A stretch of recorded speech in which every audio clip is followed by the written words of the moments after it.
using the ballot that comes to you or the ballot that you get in your voting location.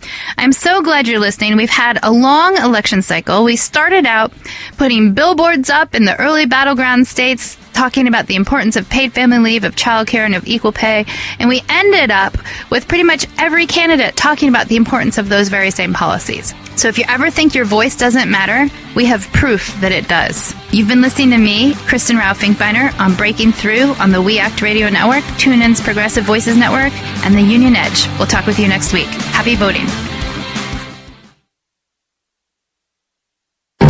I read the news today, oh boy. It's time for Nicole Sandler's What's News from NicoleSandler.com and the Progressive Voices Network. We made it to the final weekend before Election Day. Now, I've filled this What's News space with a lot of Trump noise over the past few weeks because I am truly terrified about the idea of living in a country that would elect him to any office. But today, I thought I should focus on the reasons to vote for Hillary Clinton instead of just against Donald Trump. Now, if you've ever listened to my show, you know that's heavy lifting for me. I didn't compile my own list, but Dylan Matthews, writing at Vox.com in a piece called Hillary Clinton's Private Revolution, did it for me. Don't you know, talking about a revolution sounds.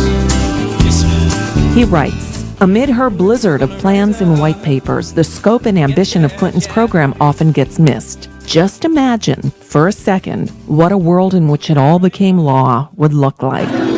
Dylan Matthews continues. The vast majority of families would be able to send children to public colleges and universities tuition-free. 4-year-olds would have universal access to pre-K, and child care would be massively subsidized so as to cap costs at 10% of a family's income. Teach your children well, their father's hell did slowly go by, and feed them on your dreams. All workers would get 12 weeks paid family leave and 12 weeks paid medical leave in case they need to care for a new child, a sick family member, or themselves. The child tax credit would be doubled for families with young children and made available to poor families with little earnings. Let me in, immigration man. Can I cross the line and break? I can stay another day. 11 million undocumented immigrants would gain a pathway to citizenship. Medicare would be expanded to people as young as 55 and allowed to negotiate down drug prices with pharmaceutical companies. And every state would have a robust public option. There's a man I found could bring us all joy. There's a doctor I found could cure the boy. A doctor I found can cure the boy. All states would expand Medicaid coverage to anyone living underneath the poverty line, and subsidies for health care on the exchanges would be more generous. The government would cover out-of-pocket health costs through the tax code. Will you still need me? Will you still feed me when I'm 64? Social Security benefits would increase. The minimum wage would be at least $12, maybe $15 an hour, and firms could unionize through card check rather than having to go through elections. There would be an injection of $500 billion, $275 billion of which comes from federal coffers, into rebuilding roads, highways, mass transit, airports, seaports, broadband networks, electrical grids, water pipes, and other forms of infrastructure. This would be the largest public works push from the federal government since the building of the interstate highway system in the 1950s. Much of that money would go to directly hiring workers, particularly youth in minority communities. The Clinton campaign estimates that the $500 billion would create about 6.5 million jobs, more than half of which come from public money. And to pay for it all, You can rely on the old man's money. You can rely on the old man's money. It's a bitch, girl, and it's gone too far, 'cause you know it don't matter anyway. So money won't get you too far, the rich would face a top income tax rate of 43.6% and a top estate tax rate of 65%, each of which is the highest since Ronald Reagan. Investors would finally face a new tax on financial transactions. Put together, this is not quite a plan for full social democracy like the one Bernie Sanders cobbled together in the primaries, but to borrow a Silicon Valley term, it's a plan for a minimal, viable product of social democracy. It extends the promise of the American safety net from cradle to grave, covering major gaps that currently exist here and not abroad for the first time in American history. A world in which Clinton's agenda passed is one in which it would be the stated responsibility of government to ensure everyone can afford health care, child care, and college. So bright, gotta wear shades. On every dimension that counts, Clinton would make America more social democratic. The words of Dylan Matthews at Vox.com. Visit NicoleSandler.com/news to download today's episode and find the link to the article that I pulled today's list from. We're almost done, but first, a few parting words from President Obama. Don't give away your power and think that somehow you're being sophisticated. There's no room for irony or cynicism in this situation. Sometimes being idealistic involves you getting out there, making a choice, and then continuing to push to try to make even better choices in the future. I got good. And that's today's dose of What's News, written and produced by Nicole Sandler. Editorial assistance for today's What's News, courtesy of Dylan Matthews at Vox.com. Hear the Nicole Sandler Show live, Tuesday through Friday, 3 to 4 Eastern, 12 to 1 Pacific, at NicoleSandler.com and on the Progressive Voices Network. Now get out there and vote.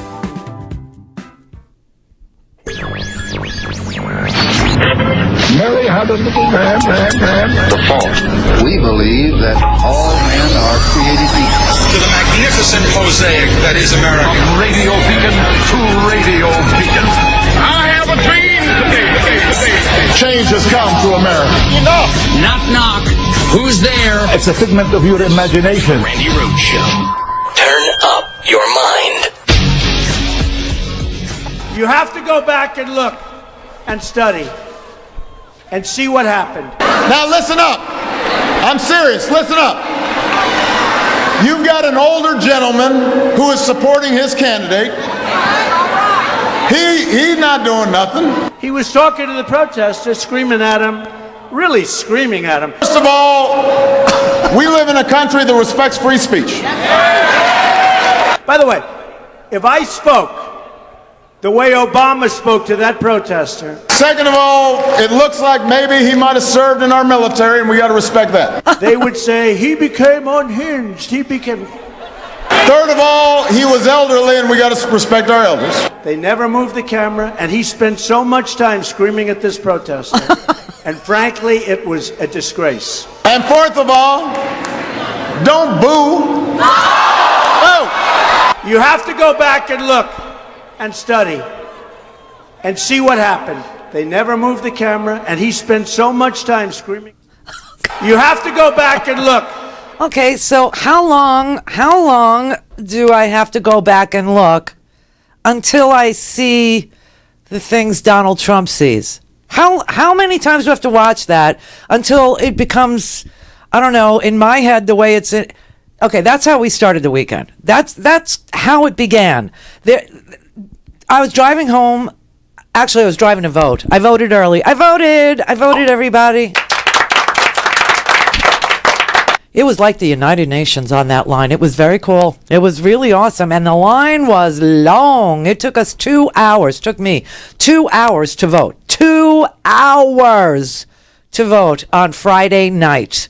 And I thought I would do it on Friday night only because it was really nice out. It wasn't hot. It was breezy. It was 79 luxurious degrees. It was just a perfect night to stand outside with some of your friends and neighbors who speak, Creole and speak Spanish.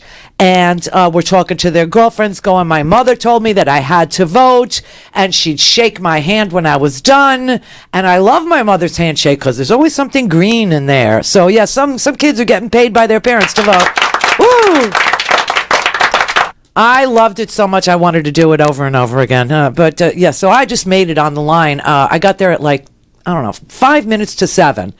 And, if you're online before 7 o'clock, you get to vote. Except not in Trump world. In Trump world, they were on the weekend saying that a place in Reno or some place, I can't remember where it was, they kept it open. They kept it open for all these people to vote. For certain people to vote till 10 o'clock. No, my place stayed open also until 9:30. Because I was online at 5 minutes till 7. The line was so long that it took 2 hours to process all of the people that managed to get on the line prior to 7 o'clock. I mean, these people will stop at nothing. It is just, but I can't really understand. I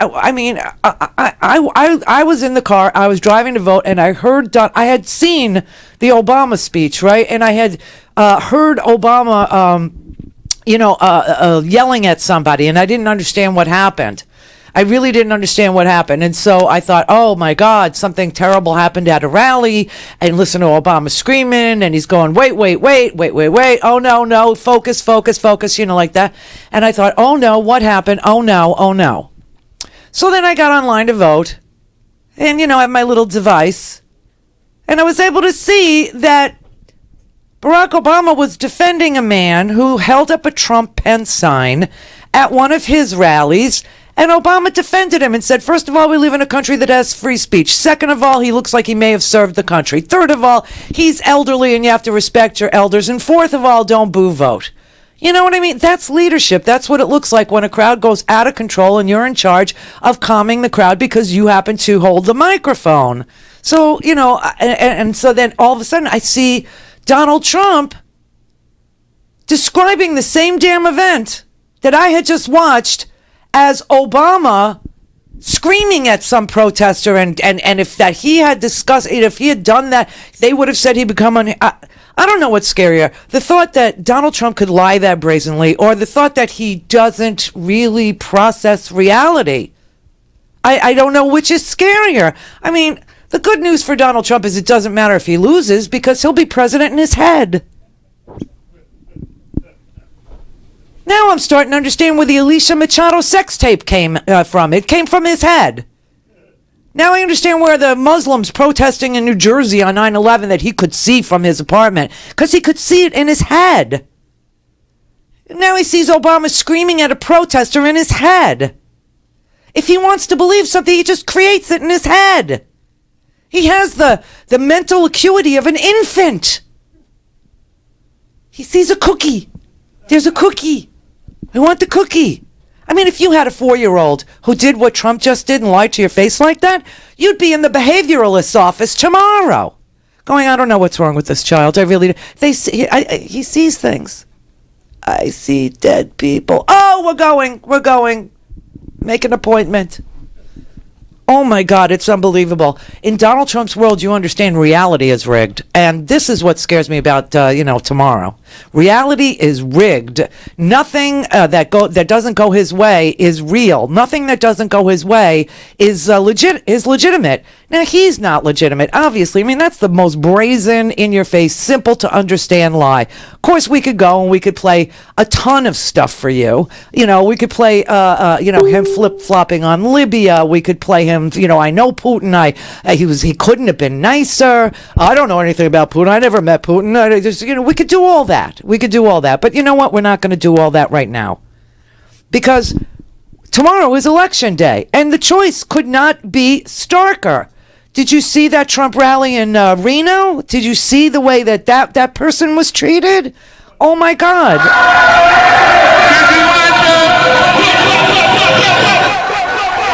Oh, I'm sorry. That's a prison riot. Yeah, that's a prison riot. That's mobile phone footage of a prison riot in Bedford Prison over in the UK.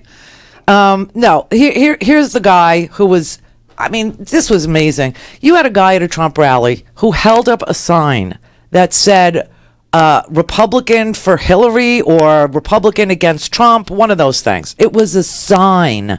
That's all it was. It was a sign. And the people in the crowd started yelling, "There's a guy with a gun. Gun, gun, gun." Now, I don't think they meant there's a guy with a gun, gun, gun, gun. They meant, give me a gun, there's a protester. I think that's what happened there.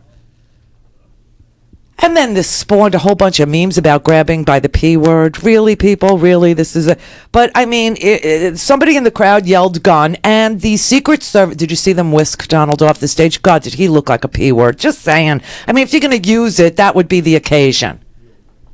You know. But...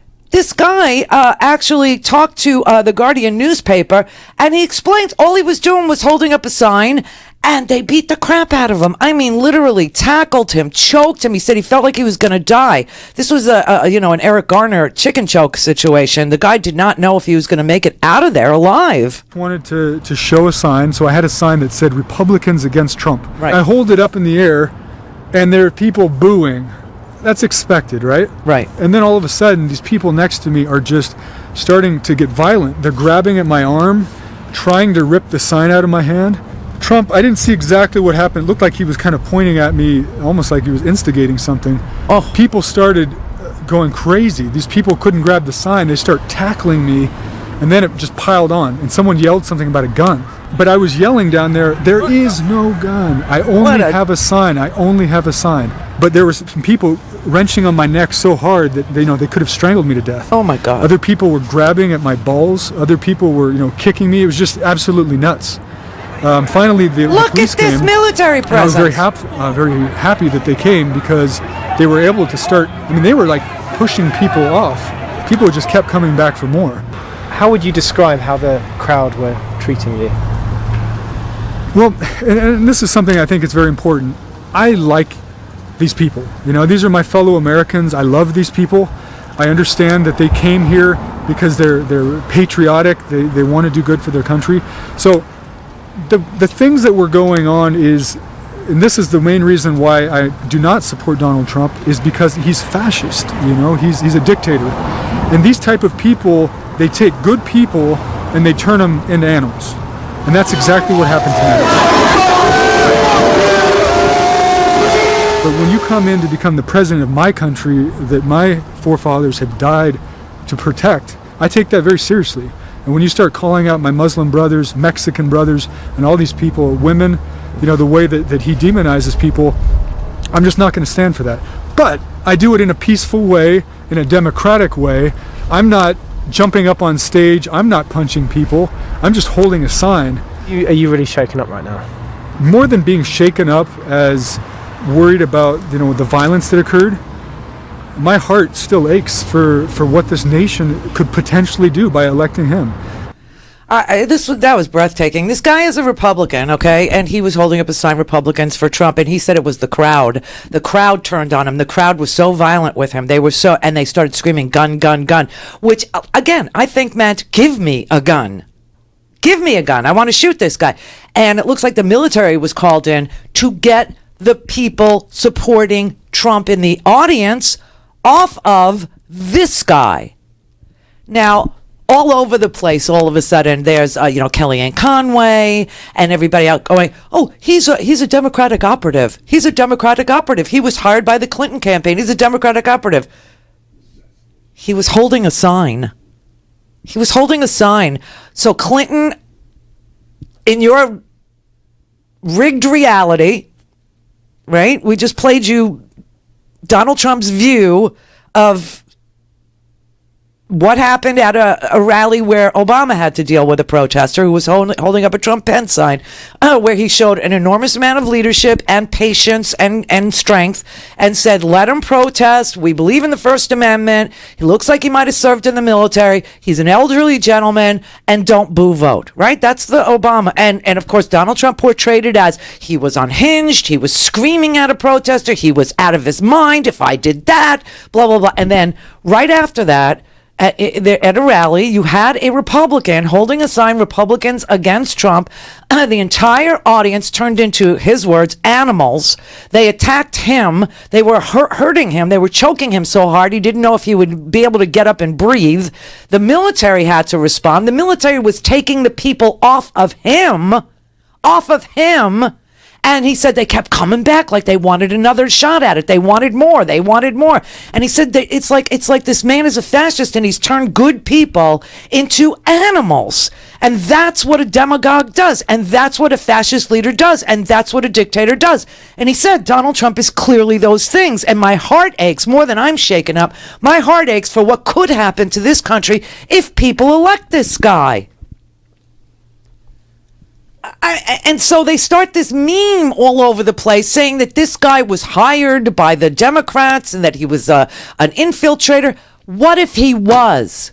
What if he was? He was holding a damn sign and you people went batshit and beat the living pulp out of this guy to the point where the freaking National Guard had to be called in to get you off of him for holding a sign you disagreed with. A freaking sign you disagreed with. You better check yourself. Some people are just lunatics right now. They've lost their freaking mind, led by this man who cannot tell the truth about anything. Not even something caught on freaking videotape. Not even his own words caught on audio tape. Not even his own words caught on videotape. Nothing. Is this man aware that the cameras are on him? It's such an amazing thing. That's how we got rolling all over the weekend. And I was so glad that I voted. And yes, I voted Friday night, not knowing what was going to happen on Sunday.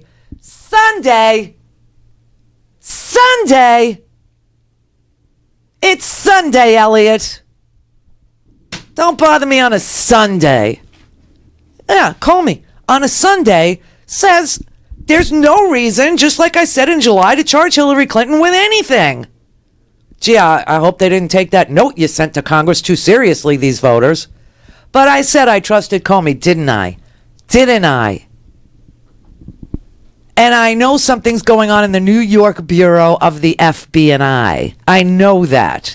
You know, Rudy Giuliani is also a world heavyweight reality denier. There is absolutely just no, I don't think he knows that he's being taped. I don't think he realizes that the camera is on him when he's sitting there.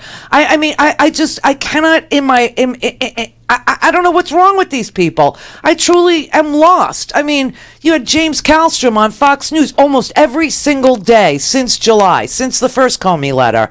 And he says he talks to active agents. He says he's talking to agents inside the New York. He tells Jeanine Pirro he thinks it's the locals, meaning the New York Bureau, okay? Everybody's on TV. Giuliani's on TV. He says he spoke to people inside the FBI.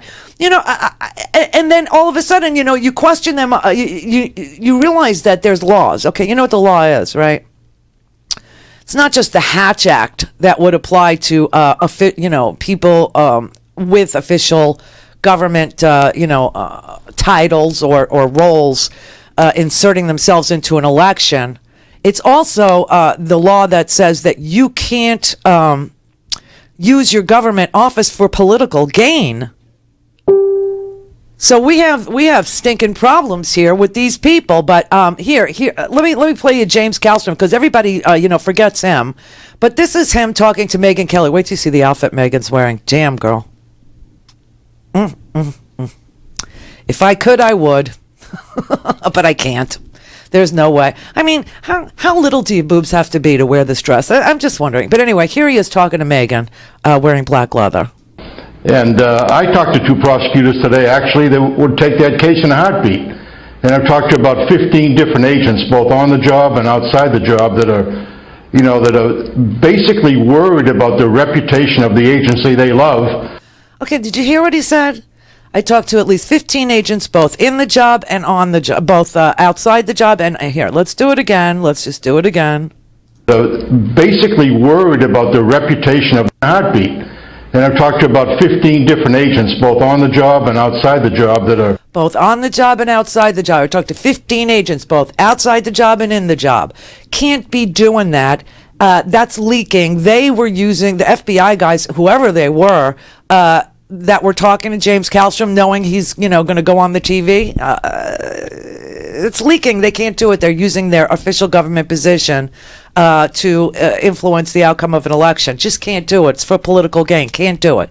Can't do it, Sally. Can't have it. Can't do it. So that's Kallstrom. And then Rudy, too. Got Rudy on tape. He was on Lars Larson's show. Oh, God. Some of the best fights I ever had in my life were with Lars Larson. He is so stupid. He is an amazingly violent, stupid. He's right up there with Alex Jones, like in the mental, loony bin bunch. I mean, it's an insane broadcast environment, which is why I bring so much freaking videotape and why I bring so much audio tape and why I show you side by side what he said happened, what really happened. What he said happened, what really happened. He was for Libya, he was against invading Libya. He said pull out of Iraq in 2007, then he said we should never have pulled out of Iraq. That's what created it. It's unbelievable. Just crazy crap. Clear for takeoff. Randi Rhodes Air Force. Air Force. RandiRhodes.com.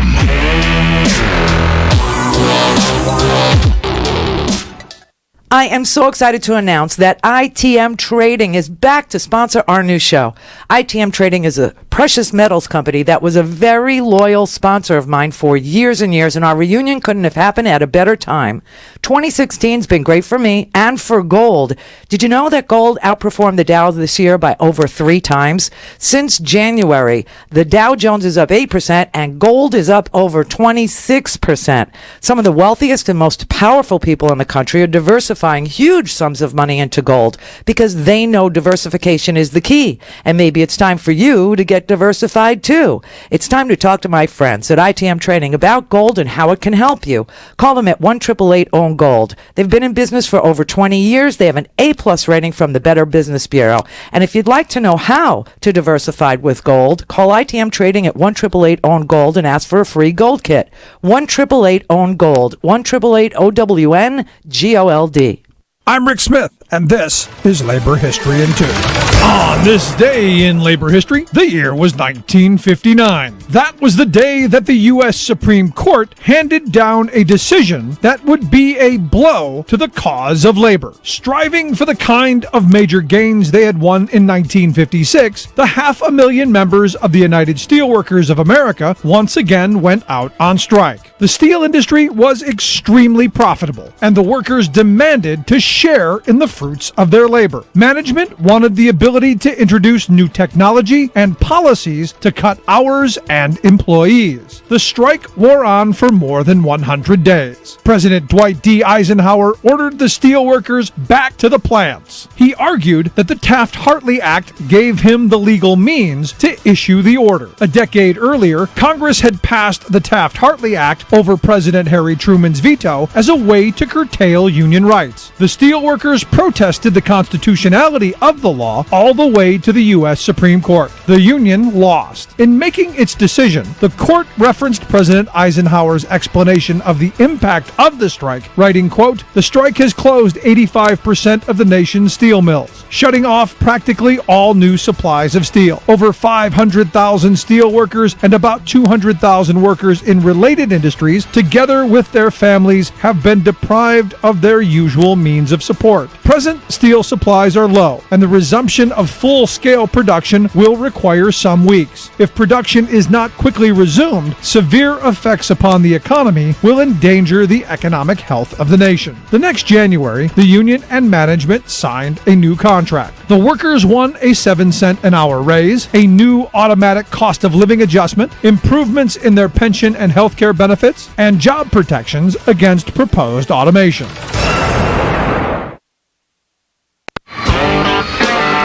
For a commercial-free FBI about the original conclusion being completely unjustified and almost a slap in the face of the FBI's integrity. And I know that from former agents. I know that even from a few active agents who obviously don't want to identify themselves. Okay, so he is quite specific in that interview Consciousness of that guilt. he knows that even from a guilt. few active agents who don't want to reveal their identities, Jeffrey Toobin. Well, I mean, oh, shut up, Jeffrey. Well, Jeffrey Toobin is Loretta in a suit. That's what he is. Oh, speaking of suit, did you see the Beyonce thing? Do you know what the coolest part of the Beyonce thing was? Not just that she was with Jay-Z and not the girl with the good hair, right? That was, wow. No, the coolest thing about the Beyonce thing was she put all the dancers and herself in pantsuits. That was awesome. That was so thoughtful. God, she thinks of everything. Bay does. Wow. But yeah. So, and then Donald Trump, like feeling like I don't know, like a leftover, like Hollywood doesn't love him, whatever it was. He's like, I don't need Beyonce. I don't need Jennifer Lopez. I don't need John Bon Jovi, although he is a nice guy. I don't need, Bruce Springsteen, which must be eating Christie alive. Christie, he couldn't even go to New Hampshire this weekend, Christie, because of the Bridgegate scandal, because his top aide and the guy from the New York Port Authority found guilty on all 7 You know that they could go to jail for like 35 years? This is serious stuff. You can't use your office for political retribution or gain. You see, now you're seeing what the execution of this law looks like. That's Bridgegate. That's what happened in New Jersey under the tutelage and the guidance and the leadership of a Rudy Giuliani out of sheer vindictiveness to get even with a little mayor in Fort Lee, New Jersey who wouldn't endorse him. Can you imagine what Donald Trump would do to anybody who didn't vote for him, to anybody who didn't perform with him, to any media outlet? He's already threatened to sue ABC because he doesn't like the new polls, which show Hillary ahead and show that Latinos here in Florida over the weekend set records in early vote numbers.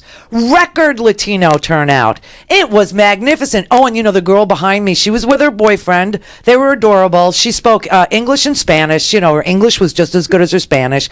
But for some reason, they like speaking Spanish to each other, and it's fine because I understood what she was saying. They were, talking to friends on their little iPhone, and she was saying, "How old are you?" She must have done something silly, and she said, "Well, how old are you?"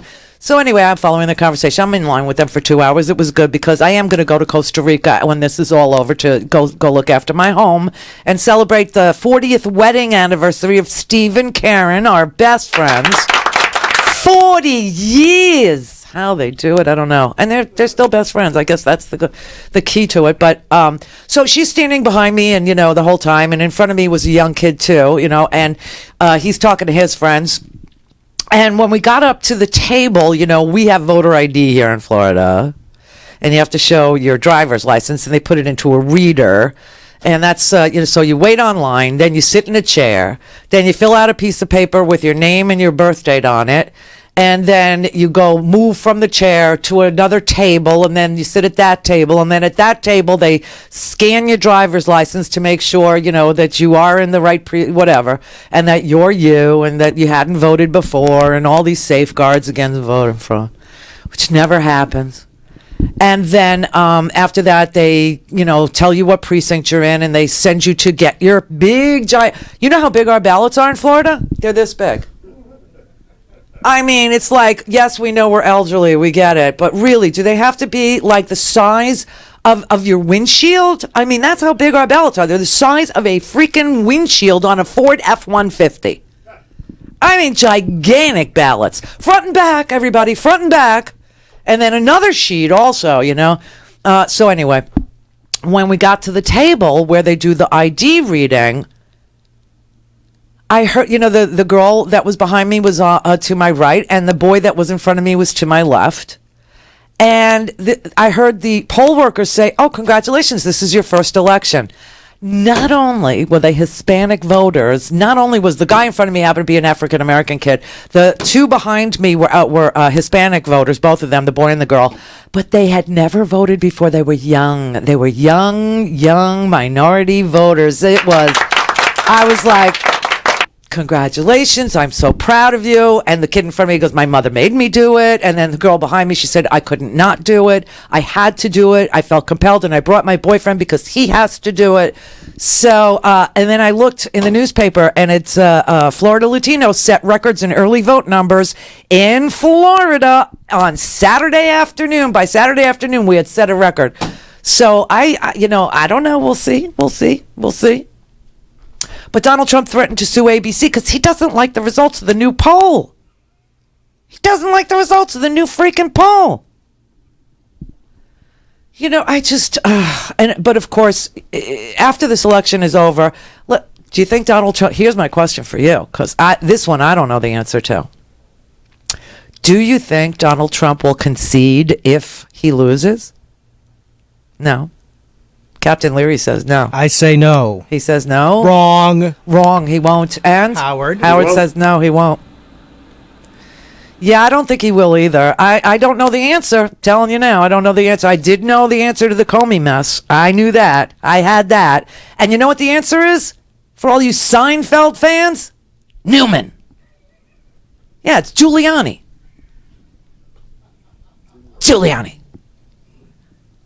Let's just hope that, he brought that back to his law firm and it's all permeated inside that law firm. That would be good to see that law firm have to deal with, something of this magnitude. That would be him.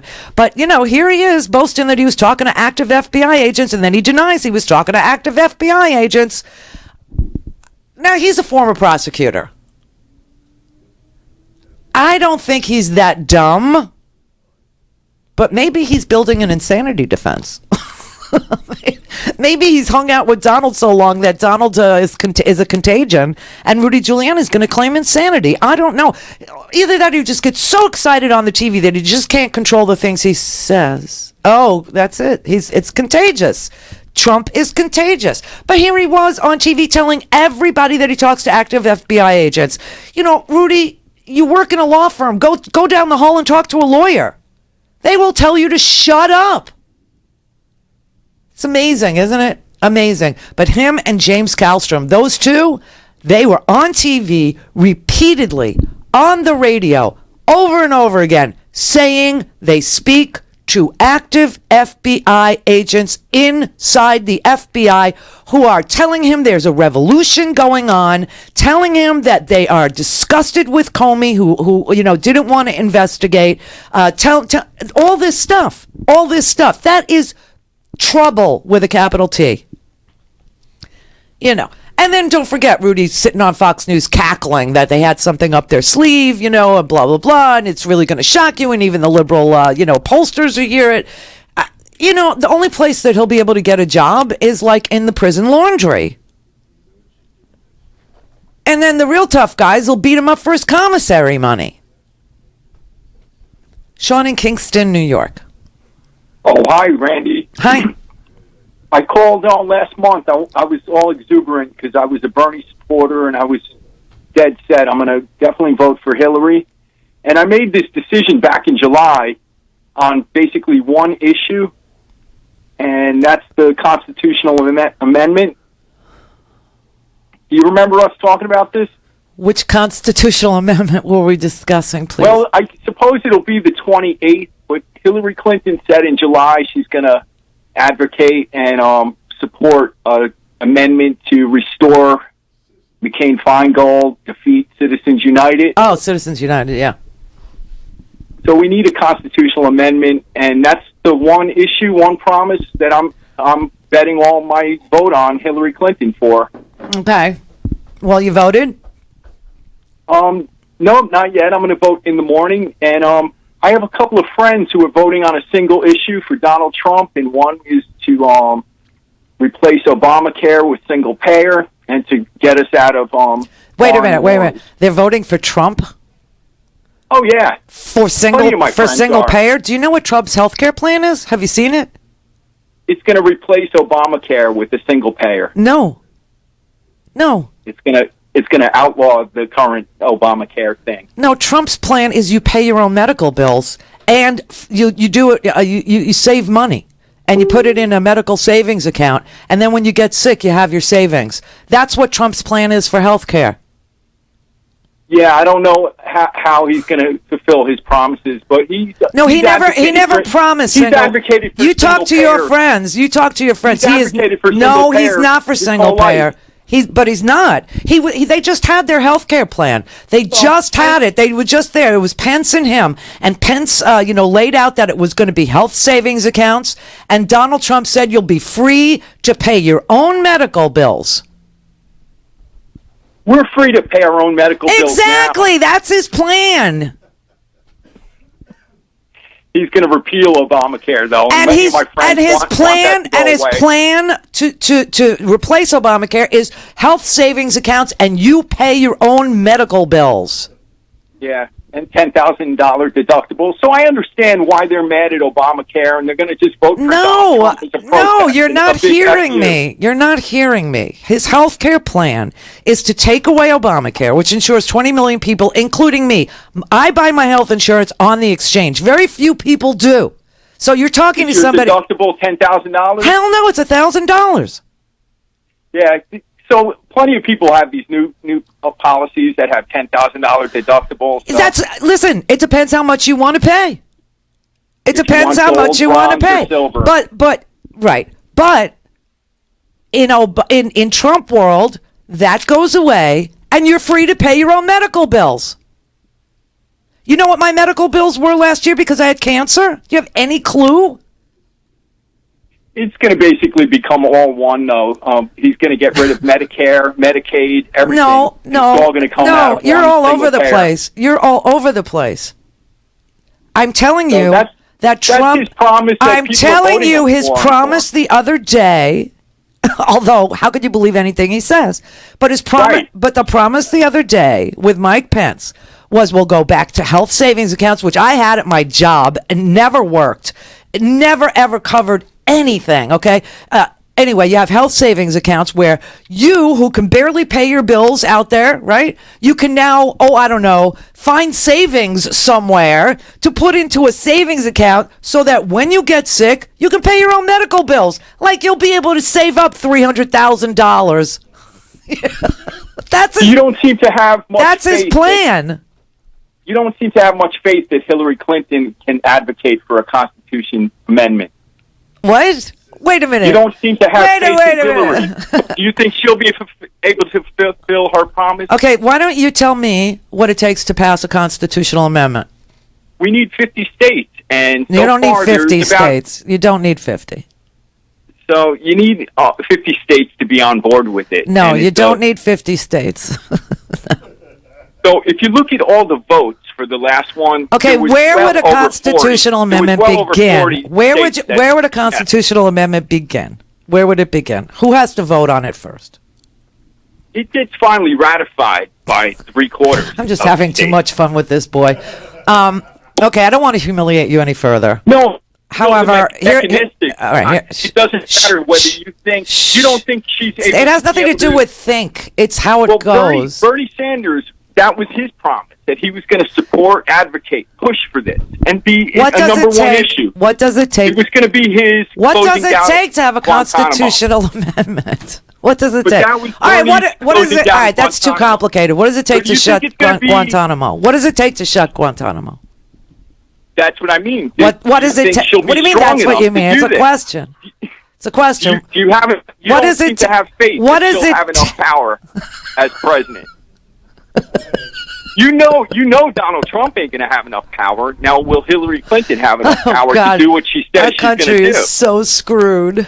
We're in so much trouble. You're in trouble, people. You need me so bad. I don't even think you realize after this election how badly you're going to need me. Okay, here, I'm just going to give you the quick one. All right, then. No, I'm not. 2/3 of the House, 2/3 of the Senate, 2/3 of the state all have to approve anything to change the Constitution. That's how it goes. That's a very quick, simple answer, isn't it? He doesn't know. Because anybody who knew would be able to say 2/3 of the House, 2/3 of the Senate, 2/3 of the state. And he's asking me, does she have the power? What kind of power? The House is Republican. The Senate is Republican. We hope we could change it a little bit and turn it Democratic, but there'll still be the 60 vote filibuster threshold to get there. Do I think she has the power? All right, so let's say she can get it through the House with people like Paul Ryan and well, Jack Kingston's not there anymore, but his type, the Tea Party freaks that are still in there. Okay, so she gets the House, she gets the Senate. Then it goes to the states. 2/3 of the states have to approve Citizens United being repealed. And then it becomes a constitutional amendment. So there's your answer. Do I think she has the power? Like what kind of power? Like she's a Mopar. We'll take a 385 and drop a 440 Hemi in there. What? Posi traction. Do I think she has the power? She's got anodized aluminum fittings. She's looking good to me. Bleach the runway. Let's smoke this baby up. No, it has nothing to do with her. It has to do with whether or not Congress and the Senate take it up. And you know who decides what gets taken up, don't you? The majority leaders.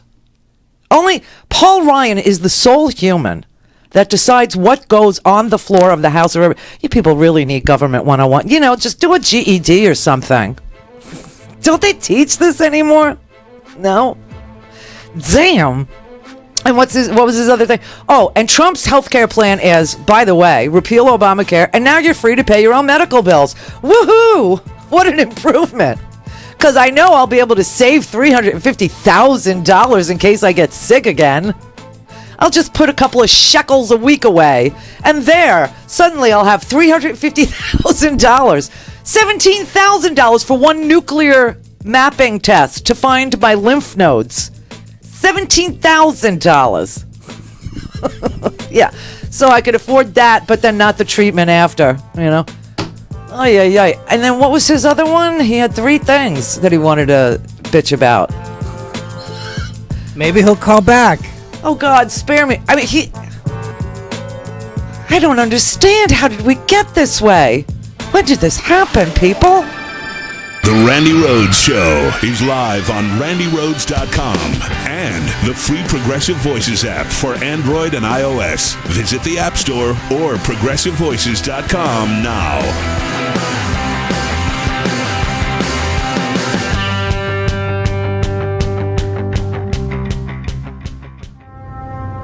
On the eve of the most important election of our time, bring your friends to an unprecedented event. The Sexy Liberal Tour goes coast to coast. Give it up for yourselves, sexy liberals. God bless you. I'm gonna be elected. Monday, November 7th, just one night. We've got to protect our phony baloney job, gentlemen. The Sexy Liberal Comedy Tour comes to your town. It's a special Get Out the Vote rally with a new original show in theaters nationwide on the eve of the election. What would you like to see a new government bring in? More wine. You've told your friends about it. Now show them what Sexy Liberal is all about.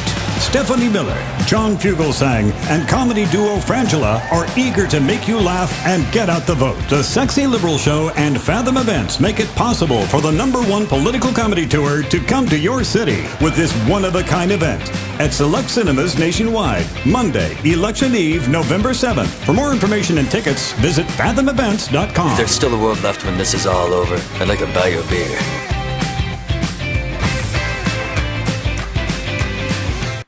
This is Tara Devlin, a.k.a. Pterodactyl from RepublicanDirtyTricks.com on the Progressive Voices channel on TuneIn. And this is my 2-minute tirade. It's that time of year again, Obamacare open enrollment. And that means that conservatives are screaming about health insurance racket premiums on the exchange going up. But it's so funny. For my entire life, pre-ACA, my health insurance racket premiums went up every year. And I never heard Republicans complain. In fact, pre-ACA, Republicans never seemed to care about the children with cancer who were hitting lifetime caps before they hit puberty, or the 45,000 Americans who unnecessarily died every year because they couldn't afford to see a doctor, or the millions of uniquely American and uniquely disgusting medical bankruptcies that were declared every year. It doesn't seem to matter to Republicans that the ACA is the Republican health plan, in an effort to score political points, with the added bonus, I guess, for them of watching Americans die for lack of access to health care. Republicans have done everything they can to undermine the law, and now they're feigning shock and outrage that their sabotage is working. You see, only a Republican would pine for the for-profit health racket that gave the United States the measurably worst health system and the most expensive health system in the industrialized world, that still left millions out and ranked last or next to last in all positive measures, but it made a few people very rich while denying millions of Americans care and sending thousands more to cold early graves. So when Republicans yell, "Let them die," when confronted with the question about what to do about an uninsured person having a health crisis, somewhere in their tiny Republican hearts, maybe they know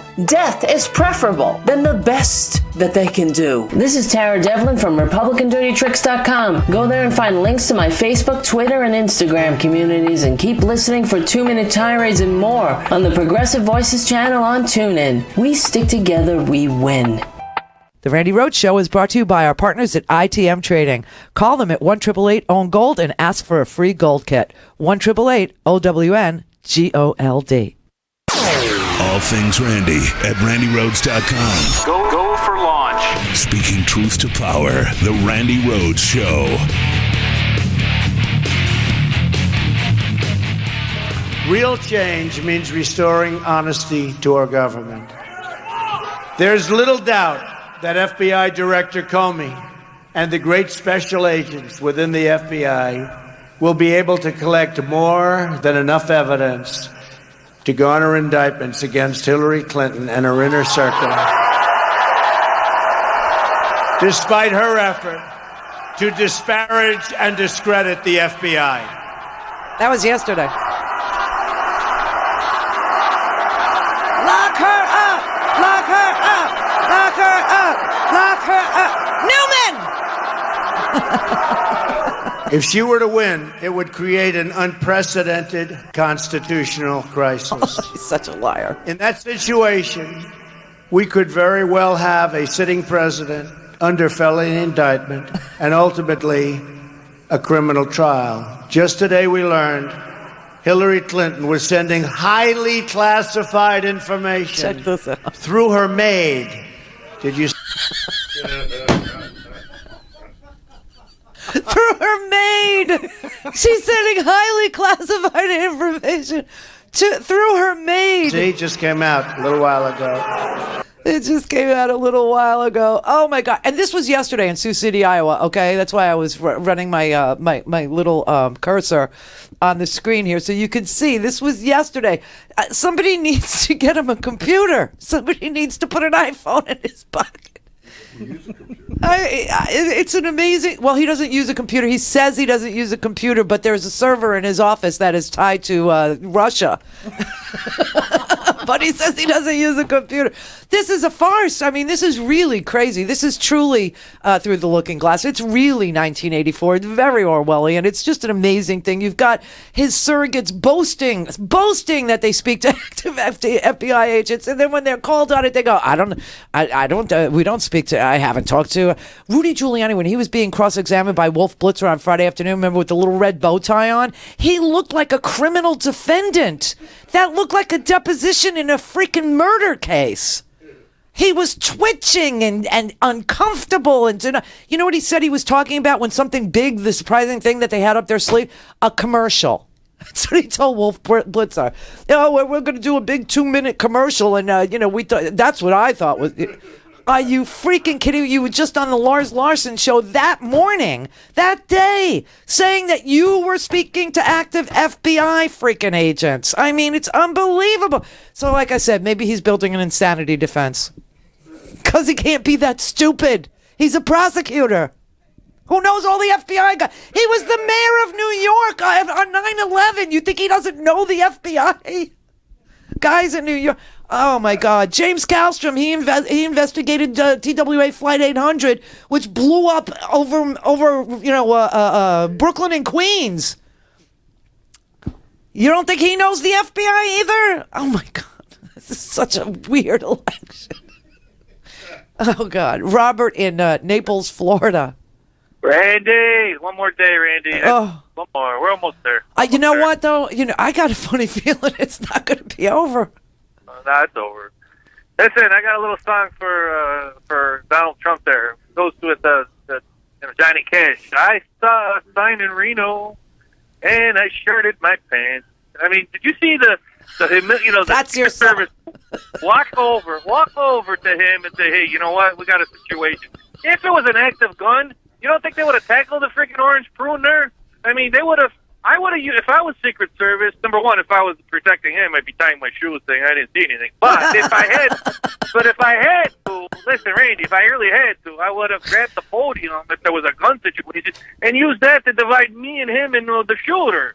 No, the Secret Service did fine. They did what they were supposed to do. No, Randy, you know what he looked like? Donald Trump. Well, he looked ridiculous, but they did what they were supposed to do. Let me finish this, though. He looked like he was one of those old people that left his casino and got on the wrong bus to go home. They looked like they were like walking him to the back of the.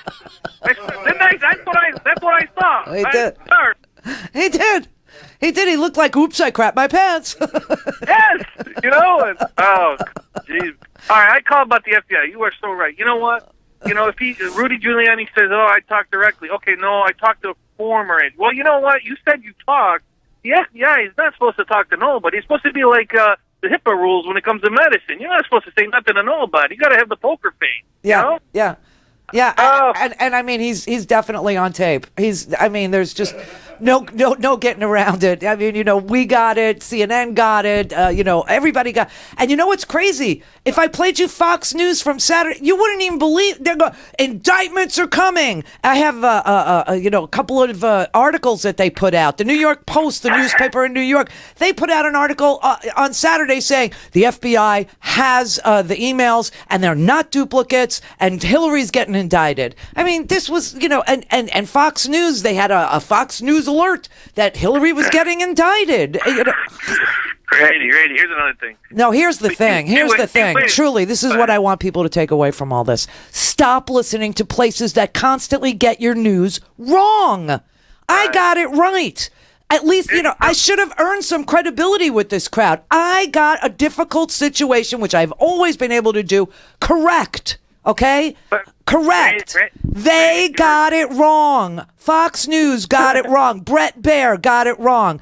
Everyone in the Trump campaign got it wrong. Giuliani got it wrong. All the media got it wrong, okay? No. You know what? I saw that as a ploy from the second it came out. And now here's the other thing. I'm not talking about you. I'm talking about people who watch Fox News. They constantly and consistently. Studies are out. Everyone knows that channel makes you dumber. It's a fact. No, everybody doesn't know. Randy, here's the thing. You know what?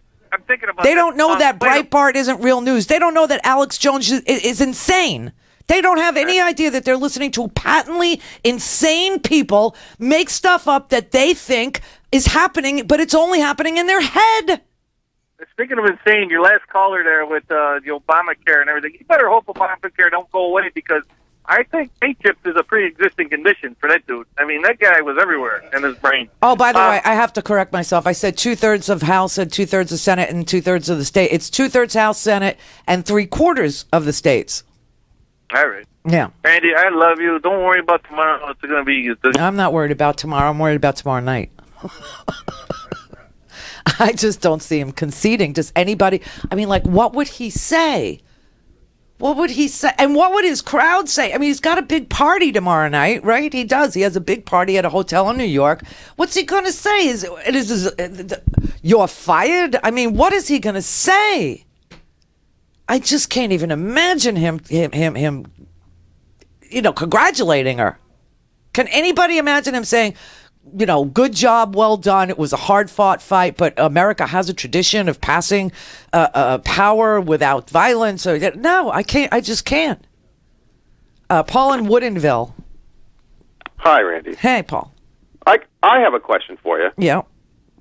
Now, what do you think it would take to pull first caller's head out of his ass? Who? 3/4 of the states? To pull what? Out of who? What? First caller? Yeah. Pull his head out of his ass? Oh, him. Oh, I don't know. A crane? An A-frame? Something that pulls an engine? Something heavy duty, I'm thinking. Tool, yeah. Well, the only reason I'm asking is because it's not just him. See, there's a lineup 10, 20 miles long behind him. That's the problem. It is the problem. I know. That's why. I know. That's what, he says he was a Bernie Sanders supporter, and he doesn't understand things any better than that. No, he wasn't. I mean, that was perfectly obvious. I mean, he's a troll, right? Yeah. He's a troll, right? I don't know if he's a troll. I think he was just confused about where he falls. I don't know. I don't know what his problem was. I don't know him. I talk to everybody. I don't even. This is so. We get so intimate together, and yet I don't know people. I don't know them. Well, I have to. I was going to talk about the FBI, but the thing about the Affordable Care Act is this is what makes me nuts. That people have so little understanding about, especially the idea that Obamacare is a disaster because of, you talked about Marco Rubio's poison pill, and why insurance rates are going up. Let me give you some numbers. They're going up because we promised insurance companies if they took sick people, we would pay through a risk corridor. We would reimburse them if they fell into a negative business model. But other people are not. And then Marco Rubio put into the budget a poison pill that said, no, we're not going to pay you. And as soon as the insurance companies found out that they weren't going to get paid to take sicker, older people like me, they said, well, we can't afford this. And they pulled off the exchange. Thereby, no competition. Thereby, prices went up. Right. Or they raised their... If we had a single payer option, or if we had a public option, it would compete with it. The Randi Rhodes Air Force. The Randi Rhodes Show is live on RandiRhodes.com and the free Progressive Voices app for Android and iOS. Visit the App Store or ProgressiveVoices.com now.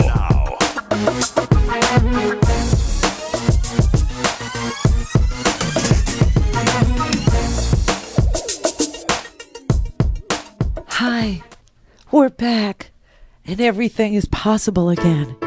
Isn't it beautiful? Well, if you want to keep it this way, buy a stinking podcast. Oh, yes, you have to buy a stinking podcast. And you get that at RandiRhodes.com, where we're open all day, all night long. RandiRhodes.com. Get your stinking podcast.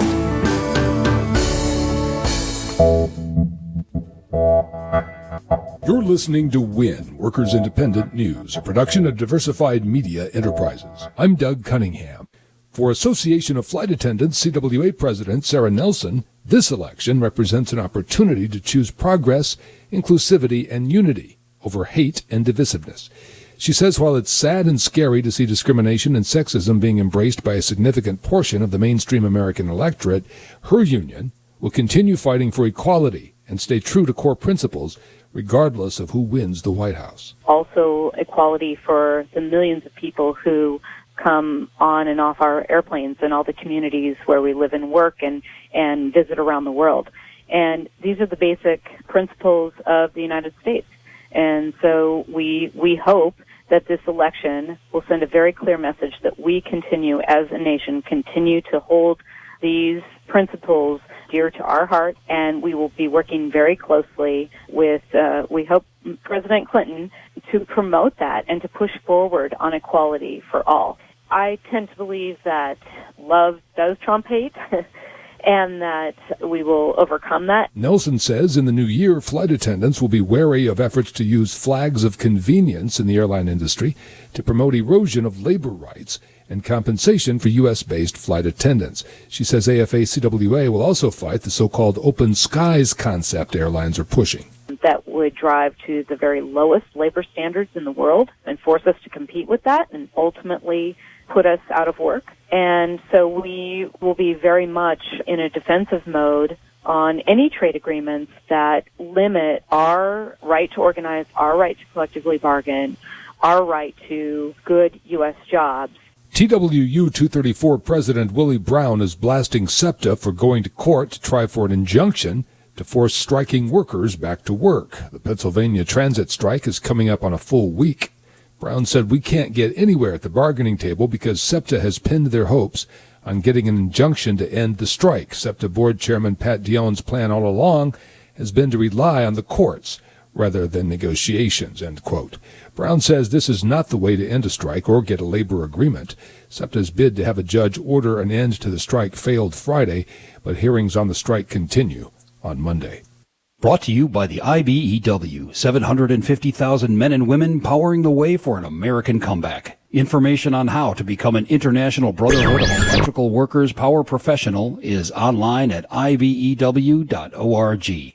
Brought to you by unionjobs.com, posting jobs for unions, socially allied, and community organizations since 1997. You've been listening to WIN, Workers Independent News. For more information, visit laborradio.org. Your phone can be a source for progressive power. Yes, it can. Credo Mobile is a progressive phone company. So what does that mean? It means every month they take a share of their revenue, more than $150,000, whether they contain and donate it to incredible progressive organizations like Friends of the Earth, Project Vote, Social Security Works, the Brennan Center for Justice. Even better, Credo lets people vote every month to determine how they divide this pool of funding. Not only does Credo fund progressive causes, but you get to use the phone of your choice with great service. Right now, Credo has a special deal for Randi Rhodes Show listeners. Go to credo.com/Randy and get $150 off any smartphone of your choice, plus 50% off unlimited talk and text for 1 year. Just go to credo.com/Randy, credo.com/Randy, credo.com/Randy, or call 1-888-533-8225 and tell them Randy from the Randi Rhodes Show sent you. The phone company that represents your values, credo.com/Randy. Rich is just a really good guy. The term good egg isn't enough to describe him. He's also certified organic and free range. Rich puts the cap back on everything. The toothpaste, the olive oil, the shampoo, everything. He lets his 10-year-old nephew beat him at virtual tennis, even though he can straight up slay his 10-year-old nephew in virtual tennis. When the toilet paper is running low, Rich replaces the roll on the actual holder, not just on the back of the toilet. Rich is texting and driving. Rich, no. What are you doing, Rich? I was just telling everyone how great you are. Texting and driving makes good people look bad. Visit StopTextStopWrecks.org. A public service announcement brought to you by the National Highway Traffic Safety Administration and the Ad Council. Mary had a little ram. The fault. We believe that all men are created equal. To the magnificent mosaic that is America. From radio beacon to radio beacon. I have a dream. Change has come to America. I'm a commander guy. Yes, sir. Knock. Who's there? It's a figment of your imagination. Randi Rhodes Show. I like you. Turn up your mind. Two separate sources with intimate knowledge of the FBI investigations into the Clinton emails and the Clinton Foundation tell Fox the following. The investigation into the Clinton Foundation, looking into possible pay-for-play interaction between Secretary of State Hillary Clinton and the Foundation, has been going on for more than a year, led by the White Collar Crime Division, Public Corruption Branch of the Criminal Investigative Division of the FBI. The Clinton Foundation investigation is a, quote, very high priority. Agents have interviewed and re-interviewed multiple people about the Foundation case, and even before the WikiLeaks dumps, these sources said agents had collected a great deal of evidence. Pressed on that, one source said, quote, a lot of it, and there is an avalanche of new information coming in every day. Some of it from WikiLeaks, some from new emails. Yeah, except none of that's true. And now you know none of that's true. And I tried to show you that on Friday. I played that for you on Friday. It's still open on my computer screen because I had it queued up on Friday. And I told you on Friday, not only was that not true, they retracted that report. And then on Sunday they said, what the F is wrong with you?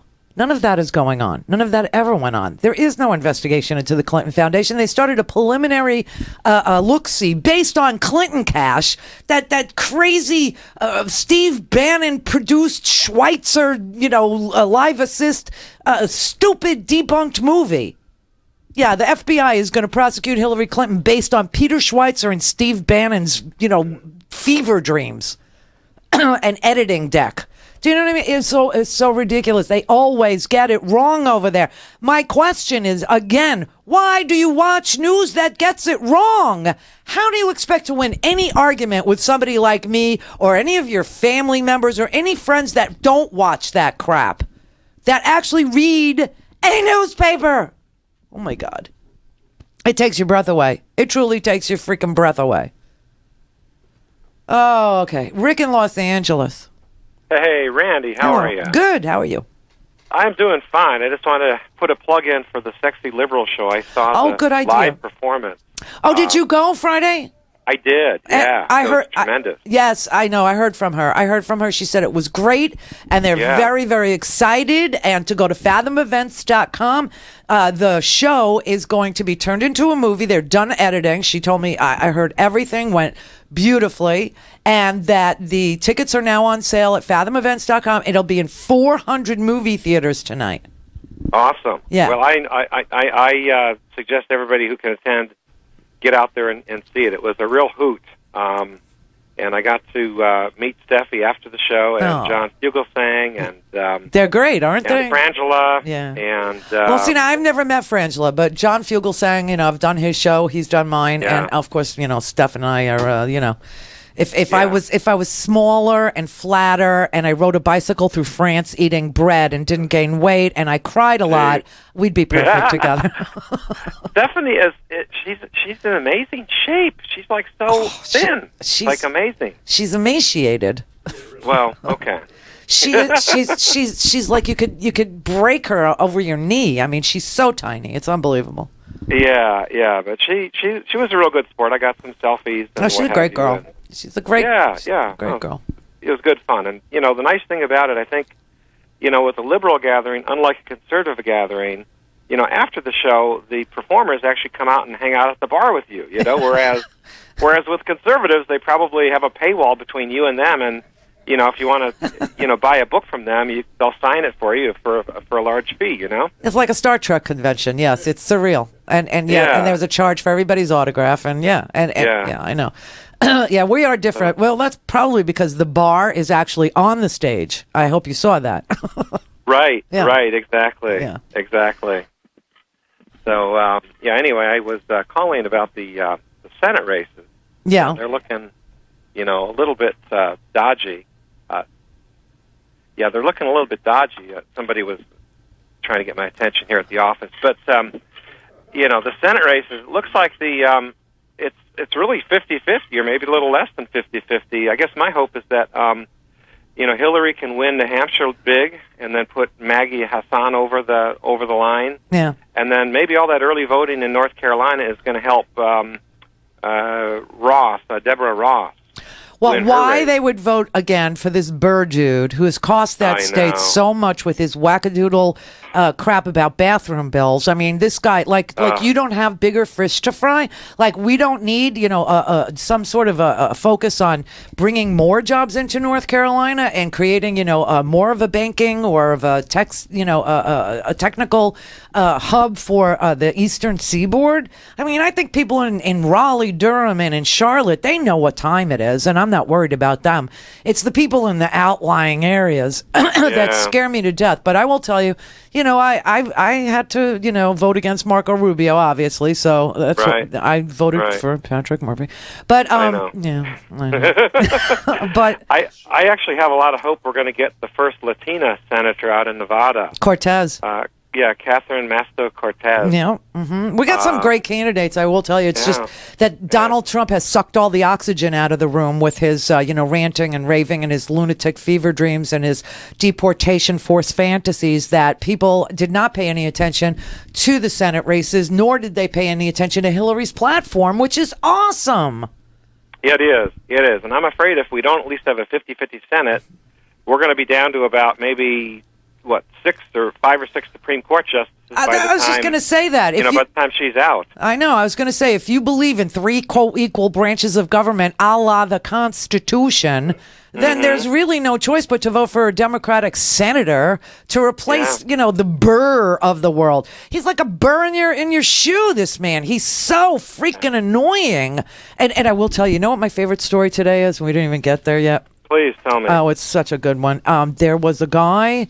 Oh, he's a Tea Party freak, and he's a lawyer, a Tea Party freak, and a Republican candidate, and he just got busted right outside his law office for trafficking in methamphetamine.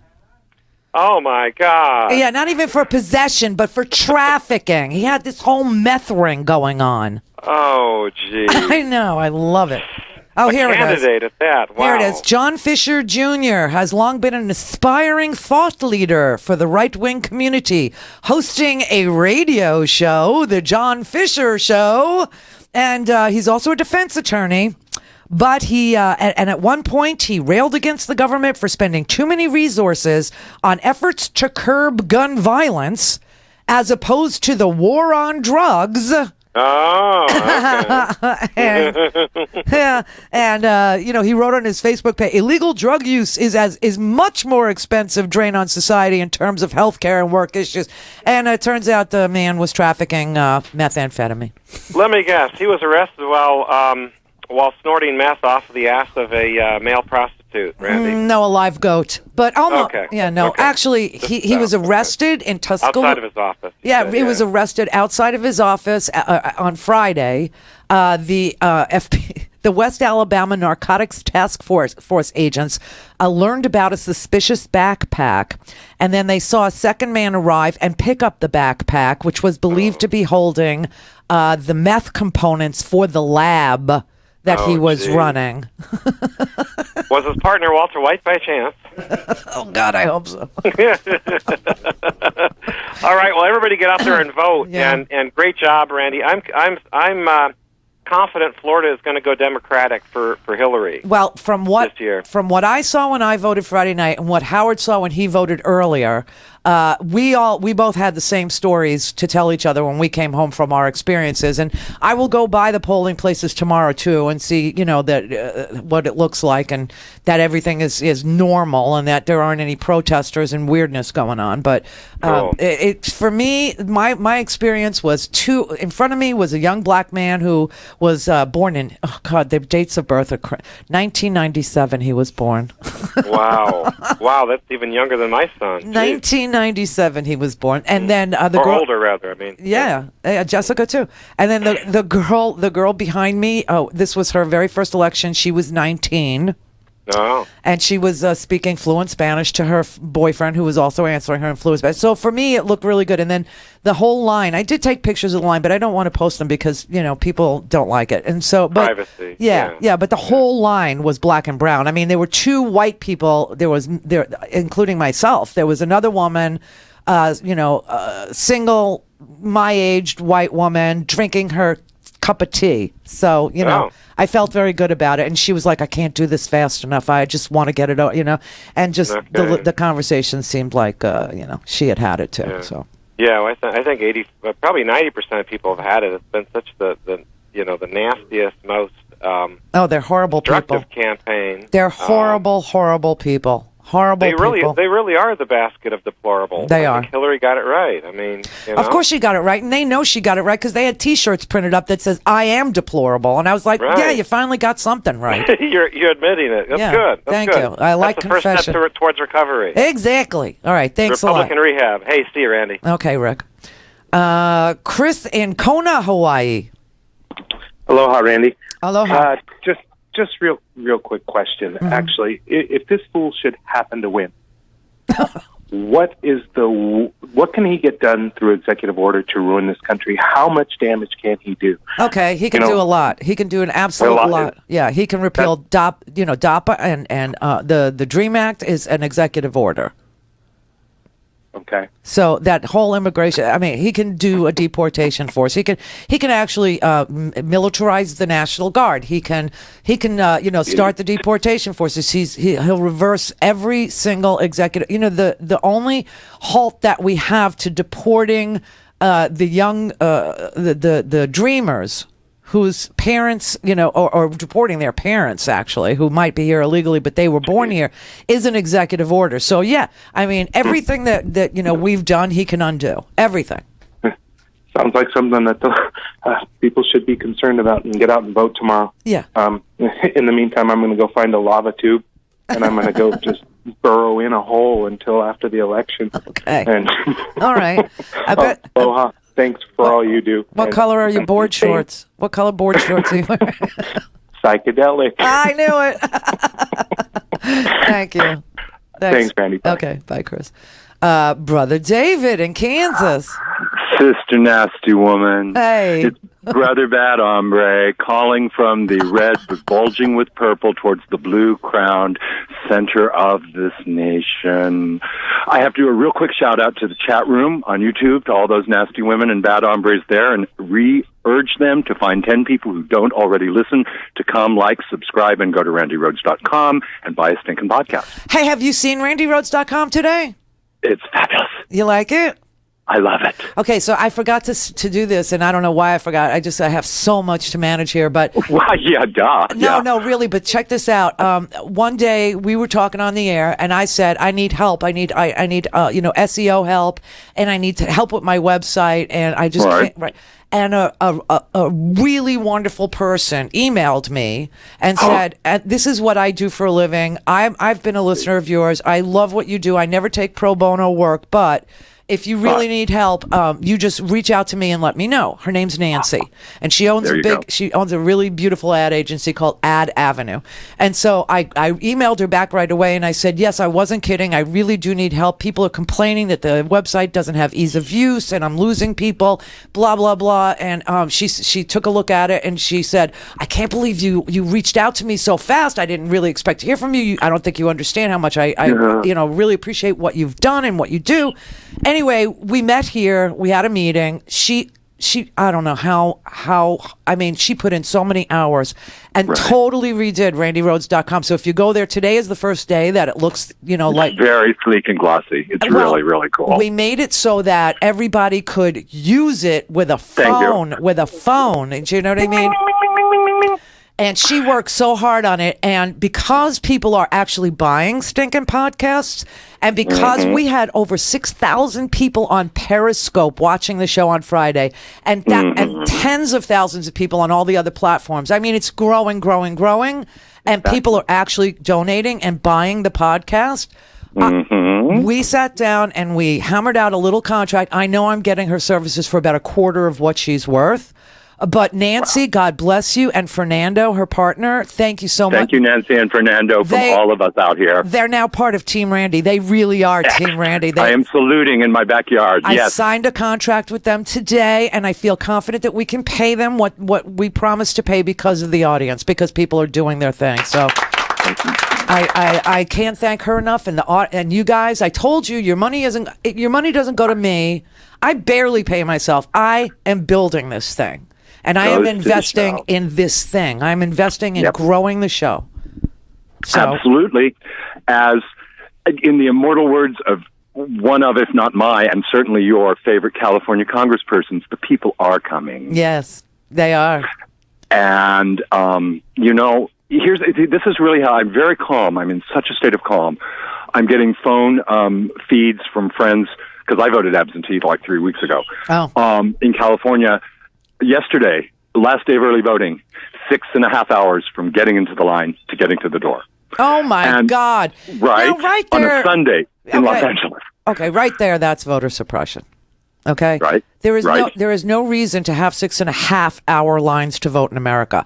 The only reason that there would be 6.5 hour lines to vote in America is because there aren't enough polling places. North Carolina made it nearly impossible for people to vote. They opened like one polling place for 100-mile region. Well, and then they were purging people. The same way they purged me. Here's how I got purged, okay? I remember. They send a little postcard to your house that looks like junk mail. And when you go through your junk mail and you say, I'll keep the Pottery Barn catalog. I need something to read in the bathroom, but I don't need my window. So the giant postcard that the window installer sent, I'm throwing that away. And, you go through and you say, I'm not keeping the Simply Be catalog because I'm no longer a size 14. Right? But I will read the AARP because, you never...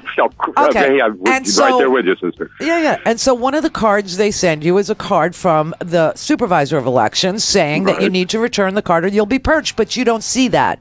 It just says, hi, do you still live there? And if you don't send it back, you get purged. That's what they were doing in North Carolina. Well, a judge looked at it, and her exact words were, this is insane. This looks like something that they did in 1902. And so she put everybody back on the voter rolls who didn't return their damn postcard.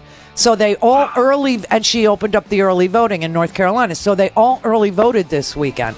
Now, the only reason for long lines is they don't open enough polling places. Or they put one machine in it. Clear for takeoff. The Randi Rhodes Air Force. Air Force. RandiRhodes.com.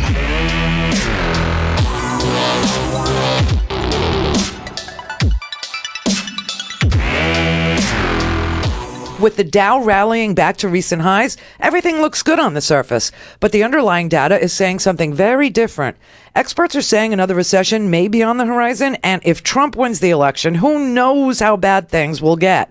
Are you comfortable with Trump holding the keys to America's economic future? Well, hell no. He scares the crap out of me. So there's something that we all need to do. Protect yourselves. My friends at ITM Trading teach people how to use gold and silver as wealth protection in uncertain economic times.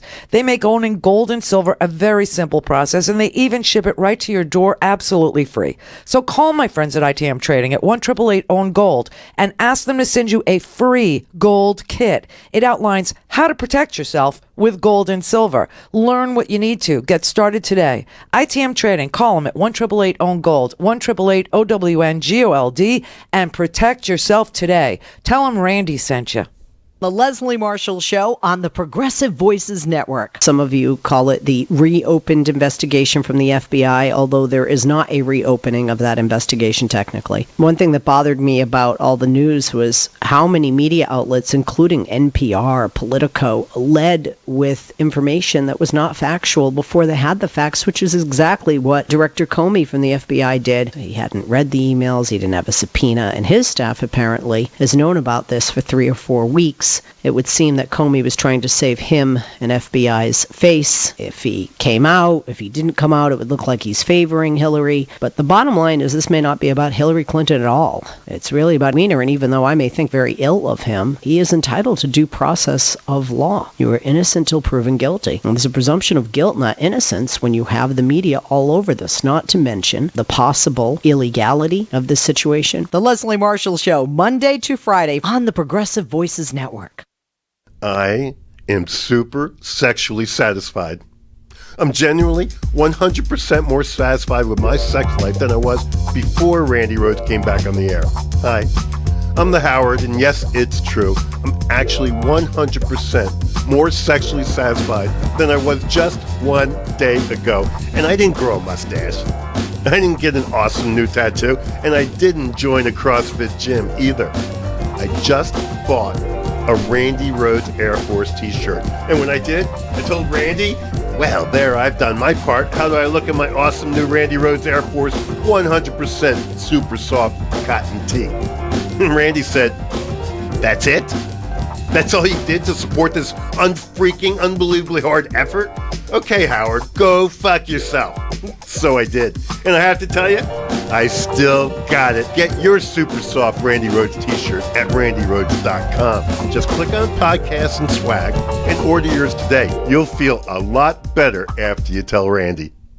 The Randi Rhodes Show is live on RandiRhodes.com and the free Progressive Voices app for Android and iOS. Visit the App Store or ProgressiveVoices.com now.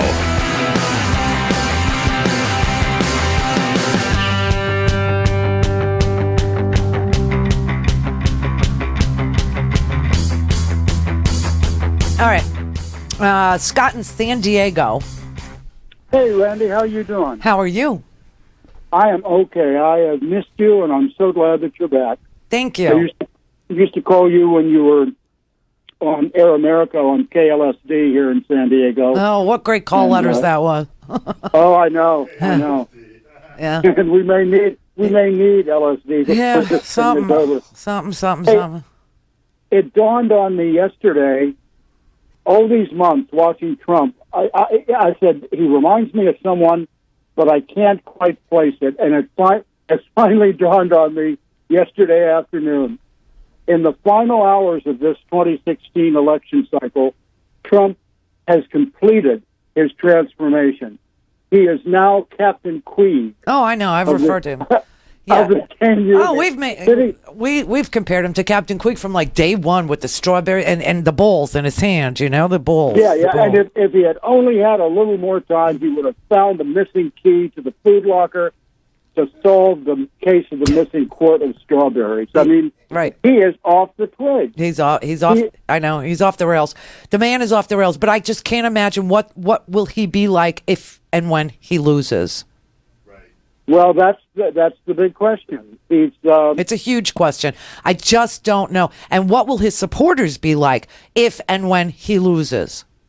Well, he's already primed them to be amateur poll watchers, so-called, and to well, just about every court decision has banned these poll watchers.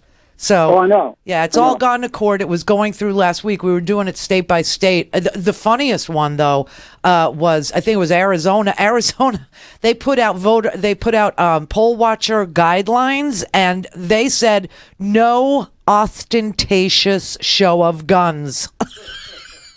What the hell is an ostentatious show of guns? I thought that means no Swarovski crystals in your gun, no bling on your gun handle. Do you know? I mean, what's an ostentatious show of guns? What does that mean? Well, it could be. I know back when Sammy Davis Jr. was around, in addition to singing and impressions and dancing, he used to do. I don't know if he was in a cowboy movie or a western or what, but he was in a movie and he learned to do manipulations of shooting irons, like in the Old West, twirling the gun around and going back and forth from hand to hand. Yeah. Maybe that's it. Maybe you can come in with your gun, but don't show off.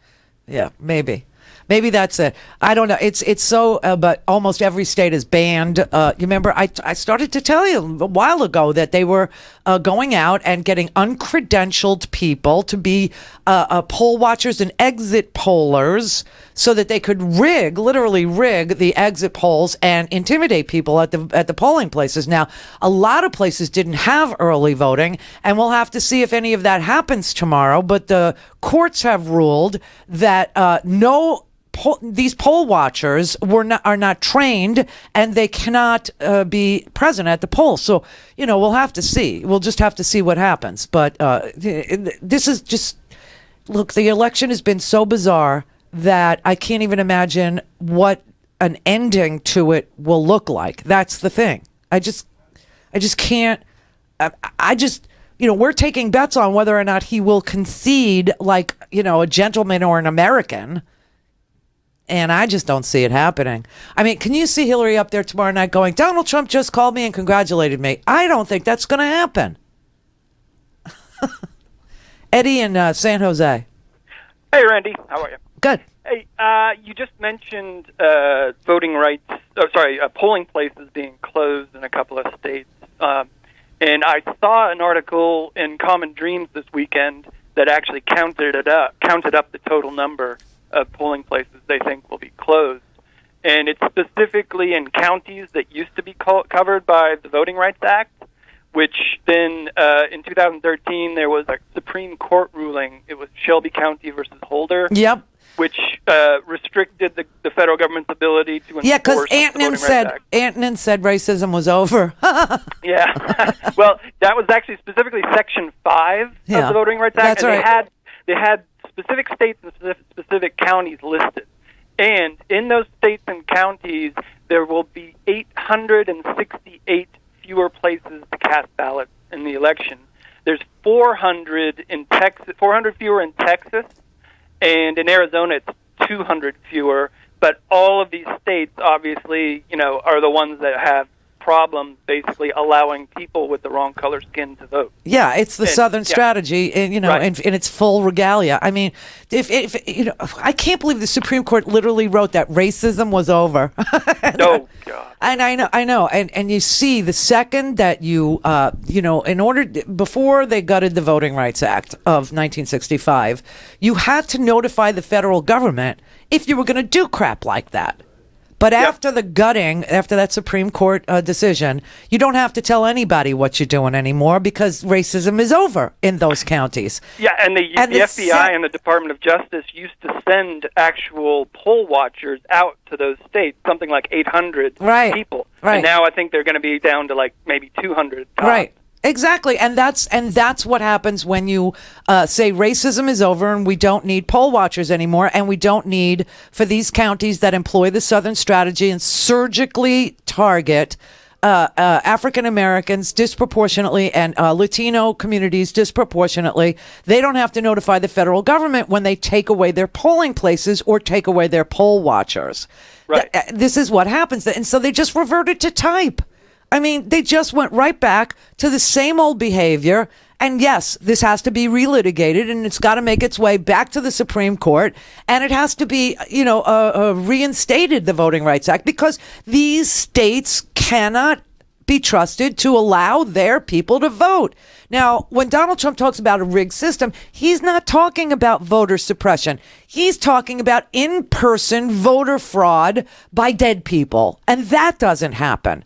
What does happen is suppressing the vote, purging the voter rolls by sending, ridiculous-looking postcards to people's houses that look like junk mail. People throw them away, and then they go, oh, well, they don't live there anymore because they didn't send the postcard back. Yeah, and I think there's something else. Is it called Crosscheck? Is a program that I think it's called Crosscheck, where they're basically taking the attorney generals in multiple states are basically taking lists of registered voters that have the same last name, and trying to strike them off, claiming that they're voting in two states at once, basically. Right, and they have similar last names, but they may have a different suffix, like it could be a junior or a third or a senior or a different middle name, or, this is what they do, and they also cross-check it with felons. So let's say there's a felon and his name is, Anthony Tucci, okay? Well, maybe you're Anthony Tucci Jr. You're not him. He's in jail. You're not. Yeah, and the interesting thing about that court case was it was Shelby County, which was the plaintiff, and you just mentioned, I think, that guy, the Tea Party guy, the meth dealing lawyer. Yeah, I think he was arrested in Shelby County. Actually, he was arrested in Tuscaloosa. Oh, it was Tuscaloosa. I'm sorry, I thought it was Alabama. No, well. Okay. Let's see here. I just threw the story away, but I'll get it for you. He was arrested in West Alabama, in Tuscaloosa. Okay. Yeah. Got it. Well, if you do go down on your vacation down to Costa Rica, yes, you might run across Roger Stone after Trump loses, because Roger Stone promised to move to Costa Rica. Well, so did Rush Limbaugh, but they won't let him in. Trust me, I've talked to them, and it's a small country. We all know each other. So. Well, if you wake up one morning and hear howling from a tree, it'll be Roger Stone. Or a howler monkey, eating Roger Stone, and then spitting him out, going, "Ooh, that tastes terrible." All right, Joy in Santa Cruz. Hey there, Randy. How are you? Good. How are you? Okay, I'm good. I voted. Yay! And we're good. What I wanted to do was let everybody know that we have a phone number we can call if we see voter intimidation or if people are prevented from voting. You want to call the Election Protection Hotline. Right. Which is 866-OUR-VOTE. Right. So that people know that they have an option and that they can call the FBI or the U.S. Department of Justice. I know, it's ironic. Does Rudy answer that phone? Maybe. I don't know. But we got to at least know what our options are. I know. 866-OUR-VOTE. Yeah, that is a universal phone number. It works across the country. 866-OUR, O-U-R, vote. But I got a funny feeling James Kallstrom will be manning that line tomorrow. So be careful what you do. Claude in Manhattan. Hey, Randy, long time no hear. I used to listen to you on Air America. It's great to hear you again. Thank you. Thanks for finding us. Yeah. I just wanted to address, the future and how we can address this media craziness. And I was just wondering, I would like to hear your thoughts on possibly maybe an issuance of a new domain extension of .news so that only verified news agencies like EDUs and Govs and only those people, those organizations could actually be part of the .news. Everybody else can still make believe they're newspapers like Breitbart and everything by going .com or whatever they want, but only the true journalists would actually be, authenticated to be users of these, holders of these .news domains. Not a bad idea. Put it out there. You should be more excited. It's a pretty good idea, actually. I don't know what to do with it. I mean, I throw it out there to you. You got a platform, run with it. But I'm just trying to figure out how to get over the next time because it's just going to get crazier. It is going to get crazier. And I try Googling stuff now, and it used to be, if you Googled stuff with I'm good at search terms, so I used to Google stuff like I don't know, the FBI, Giuliani, whatever, and you'd get real newspaper articles, Washington Post, New York Times, whatever. Now you Google that and you get Breitbart News, you get Town right, Hall. They all filtered in and they subterfuged the whole system by paying for their placement in the search feed. Yeah, and it's all SEO stuff. It's all search engine optimization, keywords. But and yes, they are gaming the system, and it's unbelievably it's an amazing disservice. It's propaganda. It's got to stop because I forget what I was Googling, but I Googled something, and I got at least 3 pages of BS news sources. Everything from Breitbart to Town Hall, even got 4chan. I mean, you get some really sick crap, and people click on it, and they don't realize where they're going or what that is or how to read the internet. I mean, I just got done explaining to people how to read a newspaper, and now I got to teach them how to read the freaking internet. I mean, it was so bad today. I got into a Twitter storm with these 2 idiots, and they said, "Oh, she's the most corrupt." So I go and I do a little quick Google, and I come up with a New York Times and a New Yorker thing about how Trump is the most corrupt. And I send it to them, and they're like, "Oh, well, if you're going to use New York Times, which is owned by," and I'm like, "What? What are you talking about?" I know. What do you want to use? What are you going to use? What's left? Well, just tell them, you need to use some news outlet that, has an actual fact checker, and a bureau, let's say in Iraq. Do you know what I mean? You should have parameters for your friends. You should say, I only take my news from places where they have foreign overseas bureaus. Do you know what I mean? Where they cover the attack in Mosul. Right. They're actually there doing it, and they have people on the ground, and they're risking their lives. American reporters risking their lives to bring you the freaking news, not sitting in their pajamas, and typing, ridiculous notions that only happen in their head. Oh, 400-pound guy sitting on a bed, like. Right. God, that was disgusting. Exactly. Wasn't it? He's such a weird man. All right, Leroy in North Carolina. Hi, Randy. First time, long time. Hello. Hi. I want you to know that I contributed to the Kickstarter. Thank you. And I've bought the Stinking Podcast. Thank you. And I've gotten others to buy the Stinking Podcast. Oh, thank you. We totally believe it. We totally do. Thank you. So, just wanted to give you a quick update. So, we're down, 6 of my friends and I are down in North Carolina. I live in Seattle, but we're down in North Carolina helping the Democrats get out the vote. Wow, thank you. And a lot of my inspiration has come from listening to you over the years, learning from you, and also you teaching me how to find out this information on my own. So that's been great. So thank you for that. Yeah, good. And here's what I say to everybody, and you know this. Don't believe a word I say. I know the company I keep here on the internets, okay? I understand what goes on talk radio. I worked for the same company as Rush Limbaugh, Sean Hannity, and Glenn Beck for almost 20 years, okay? I understand all the crap. Don't believe a word I say. Go look it up, but make sure that you're using. If you don't like the New York Times, go read the Wall Street Journal. Right.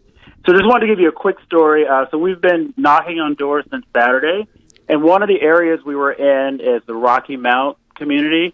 And it's a predominantly African-American community, lower middle class to kind of poor.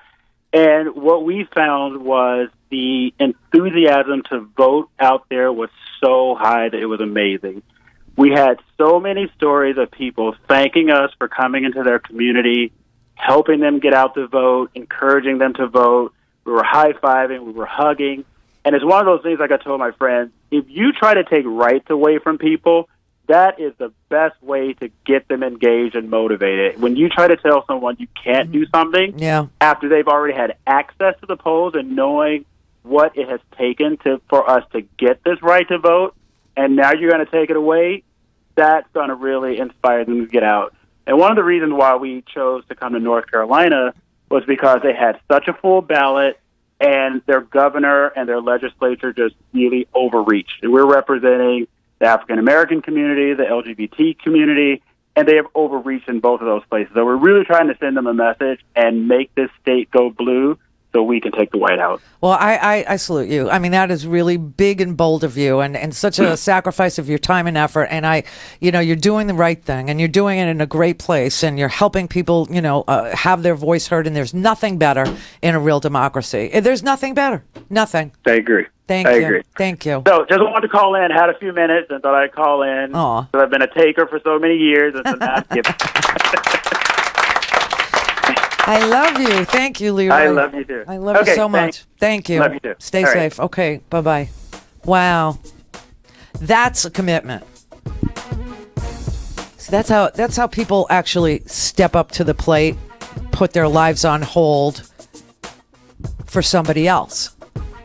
So somebody else can have a voice, so somebody else can, understand the system that they're operating in, so somebody else cannot be told no, so somebody else can't be purged, so somebody else can understand their ballot. Oh man, our ballot, there's an amendment on our ballot, Amendment 1, that is it's quadruple negatives. People were panicking. They were like giving up their place in line, going out, making a phone call. What do I do on 1? I don't know. What do I do on 1? Is it yes? No? What is it? I wanted to tell her so bad, but I didn't want to get in trouble on the line. So I did. But the answer for Florida on 1 is no. No. The answer on 2 is yes. Medical marijuana. All things Randi at RandiRhodes.com. Go for launch. Speaking truth to power, The Randi Rhodes Show.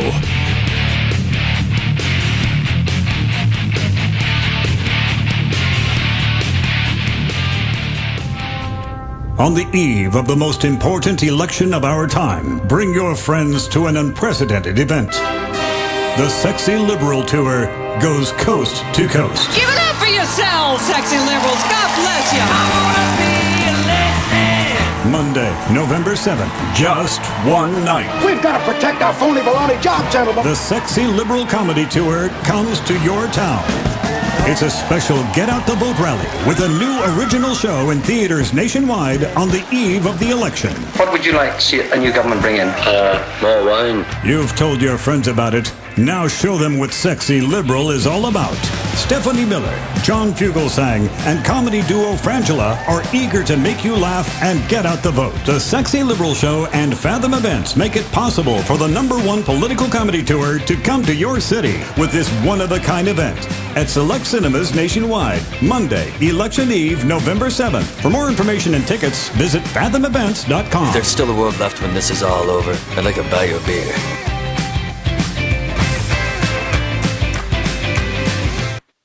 We did it, you bastards!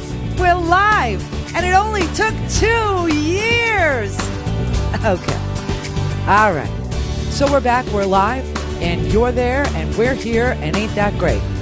Now let me just tell you that if you want to listen whenever and wherever you'd like to listen, just go to RandiRhodes.com, click on podcasts and swag, and get your podcast commercial-free, on demand, on any device. RandiRhodes.com. Open all day, every day. This is the news.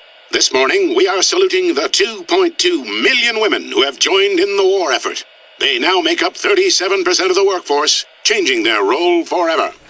The prestigious Harvard Medical School is breaking ground today, opening its doors to new female applicants.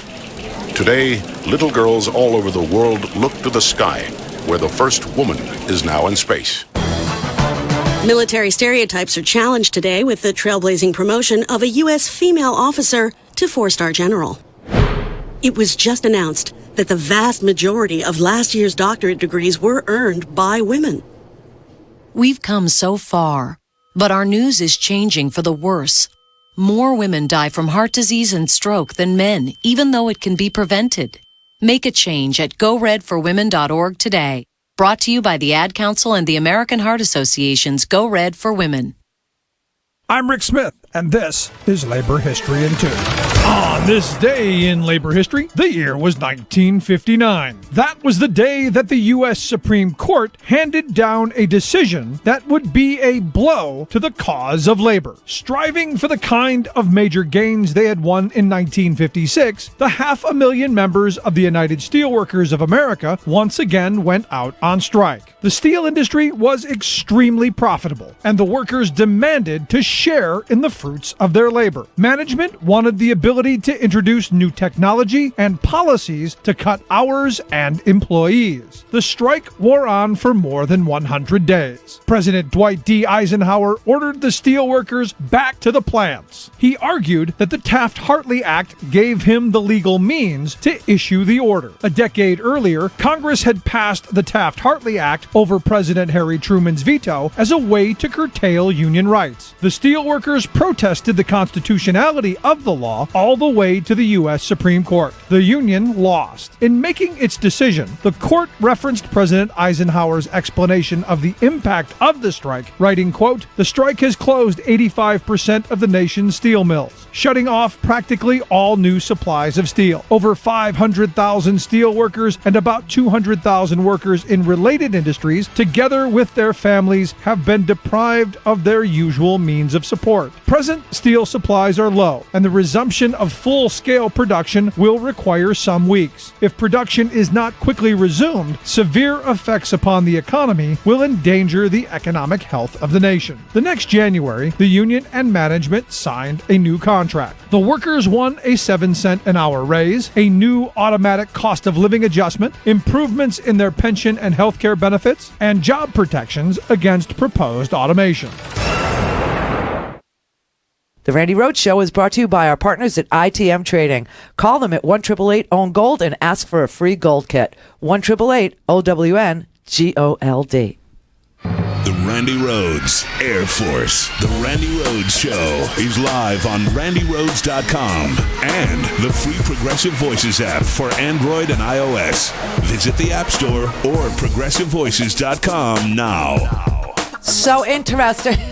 Watched Donald Trump stand there and just trash Hillary campaigning with Katy Perry and J-Lo and John Bon Jovi and Bey and Jay-Z. He said, I don't need no J-Lo. I don't need J-Lo. I don't need Beyonce. I don't need Jay-Z. I don't need John Bon Jovi. Know why? He's got Ted Nugent. So I'm here because I was born and raised to be a productive American in the asset column by that spirit of real Michigan, that spirit of the greatest state in the nation that should not, we must not let it get lumped in with California and Illinois and New York and New Jersey and Maryland and Massachusetts. I got your blue state right here, baby.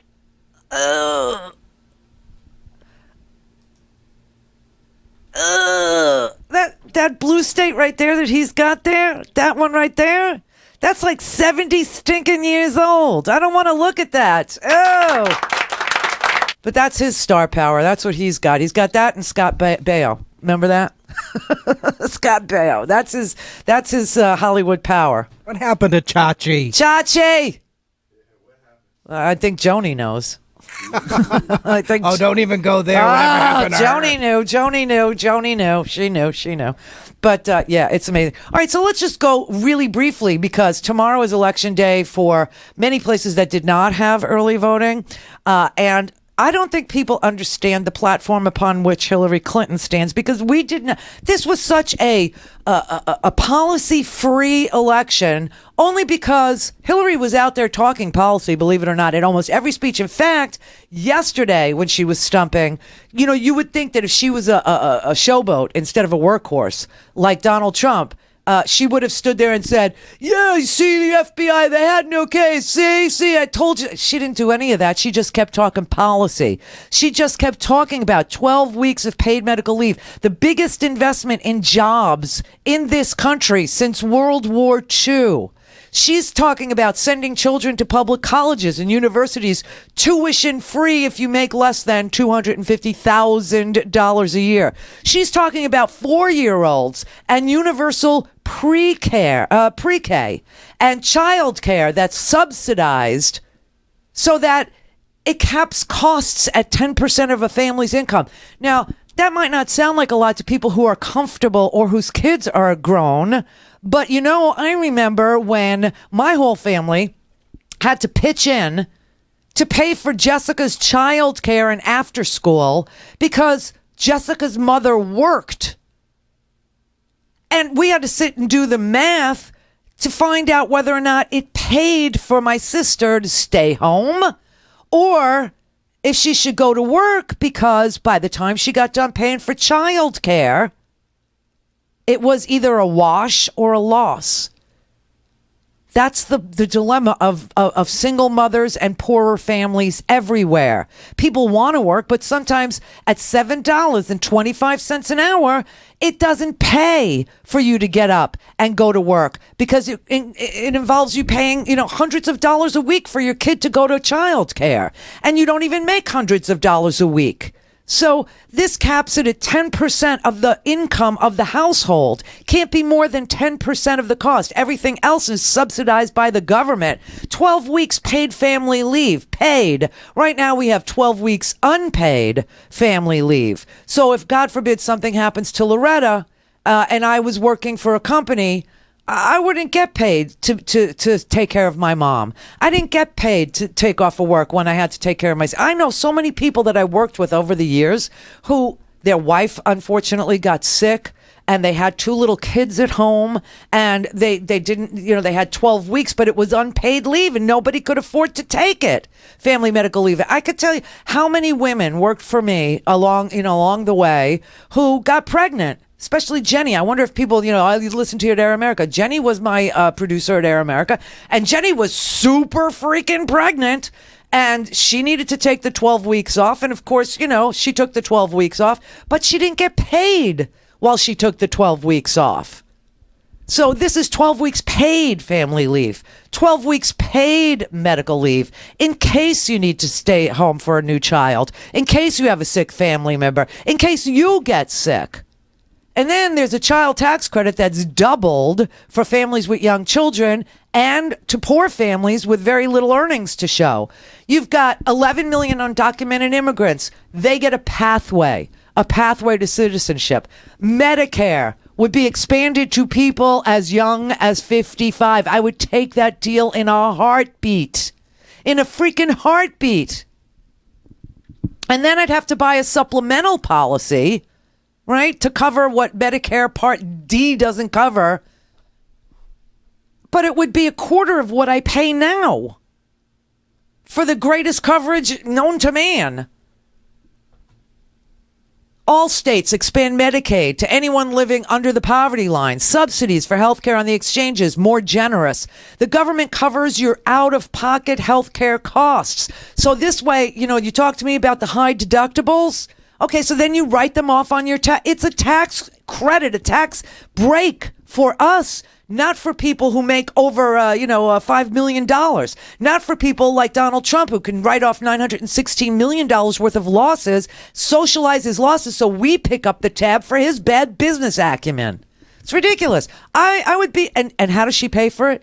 Well, it's a $500 billion injection into our economy to raise Social Security benefits, to raise the minimum wage to at least $12 an hour, maybe even $15, and to unionize through card check instead of having to go to elections, right? Her plan, she puts $500 billion into our economy. Almost $300 billion of it comes from federal coffers. That goes to rebuilding roads and highways and mass transit in our crappy airports. And for somebody who travels, let me tell you, they said Costa Rica is a third world country. Yeah, land in their airport. Their airport is unfreaking believable. You could eat off the floors. There are places to eat and shop. It's like there's music in the airport, live music. They have people playing live music. They have artists. They have all kinds of things for the kids. They have gourmet food and everything from gourmet. They don't do fast food there. Sorry, they don't. Except for Smashburger. Right. And there is one KFC. Right. Smashburger is good. They have sweet potato fries. I like that. We always look forward to the Smashburger on the way home. But $500 billion, $300 of it comes from the taxes that we'll collect. And where are these taxes that we collect? They come from the rich. They come from the very top, the top 1%. They have their income tax raised from 35% to 43.6%. The estate tax comes back for families making, inheriting over $5 million. It would be, there would be a tax on these financial transactions. I mean, she pays for everything. It does. And they say her plan adds 6.5 million jobs to the economy. Half of those come from public money. Nobody's had a chance to talk to you about any of this. I'm going to tweet this article out. This was put together. This is brilliant to do this the day before the election. This is Dylan Matthews for Vox.com. I'm going to tweet it right now as soon as I drop the mic. We're dropping the mic on this campaign. Mic drop. Let it be over. Here, baby. Blue state right here, baby.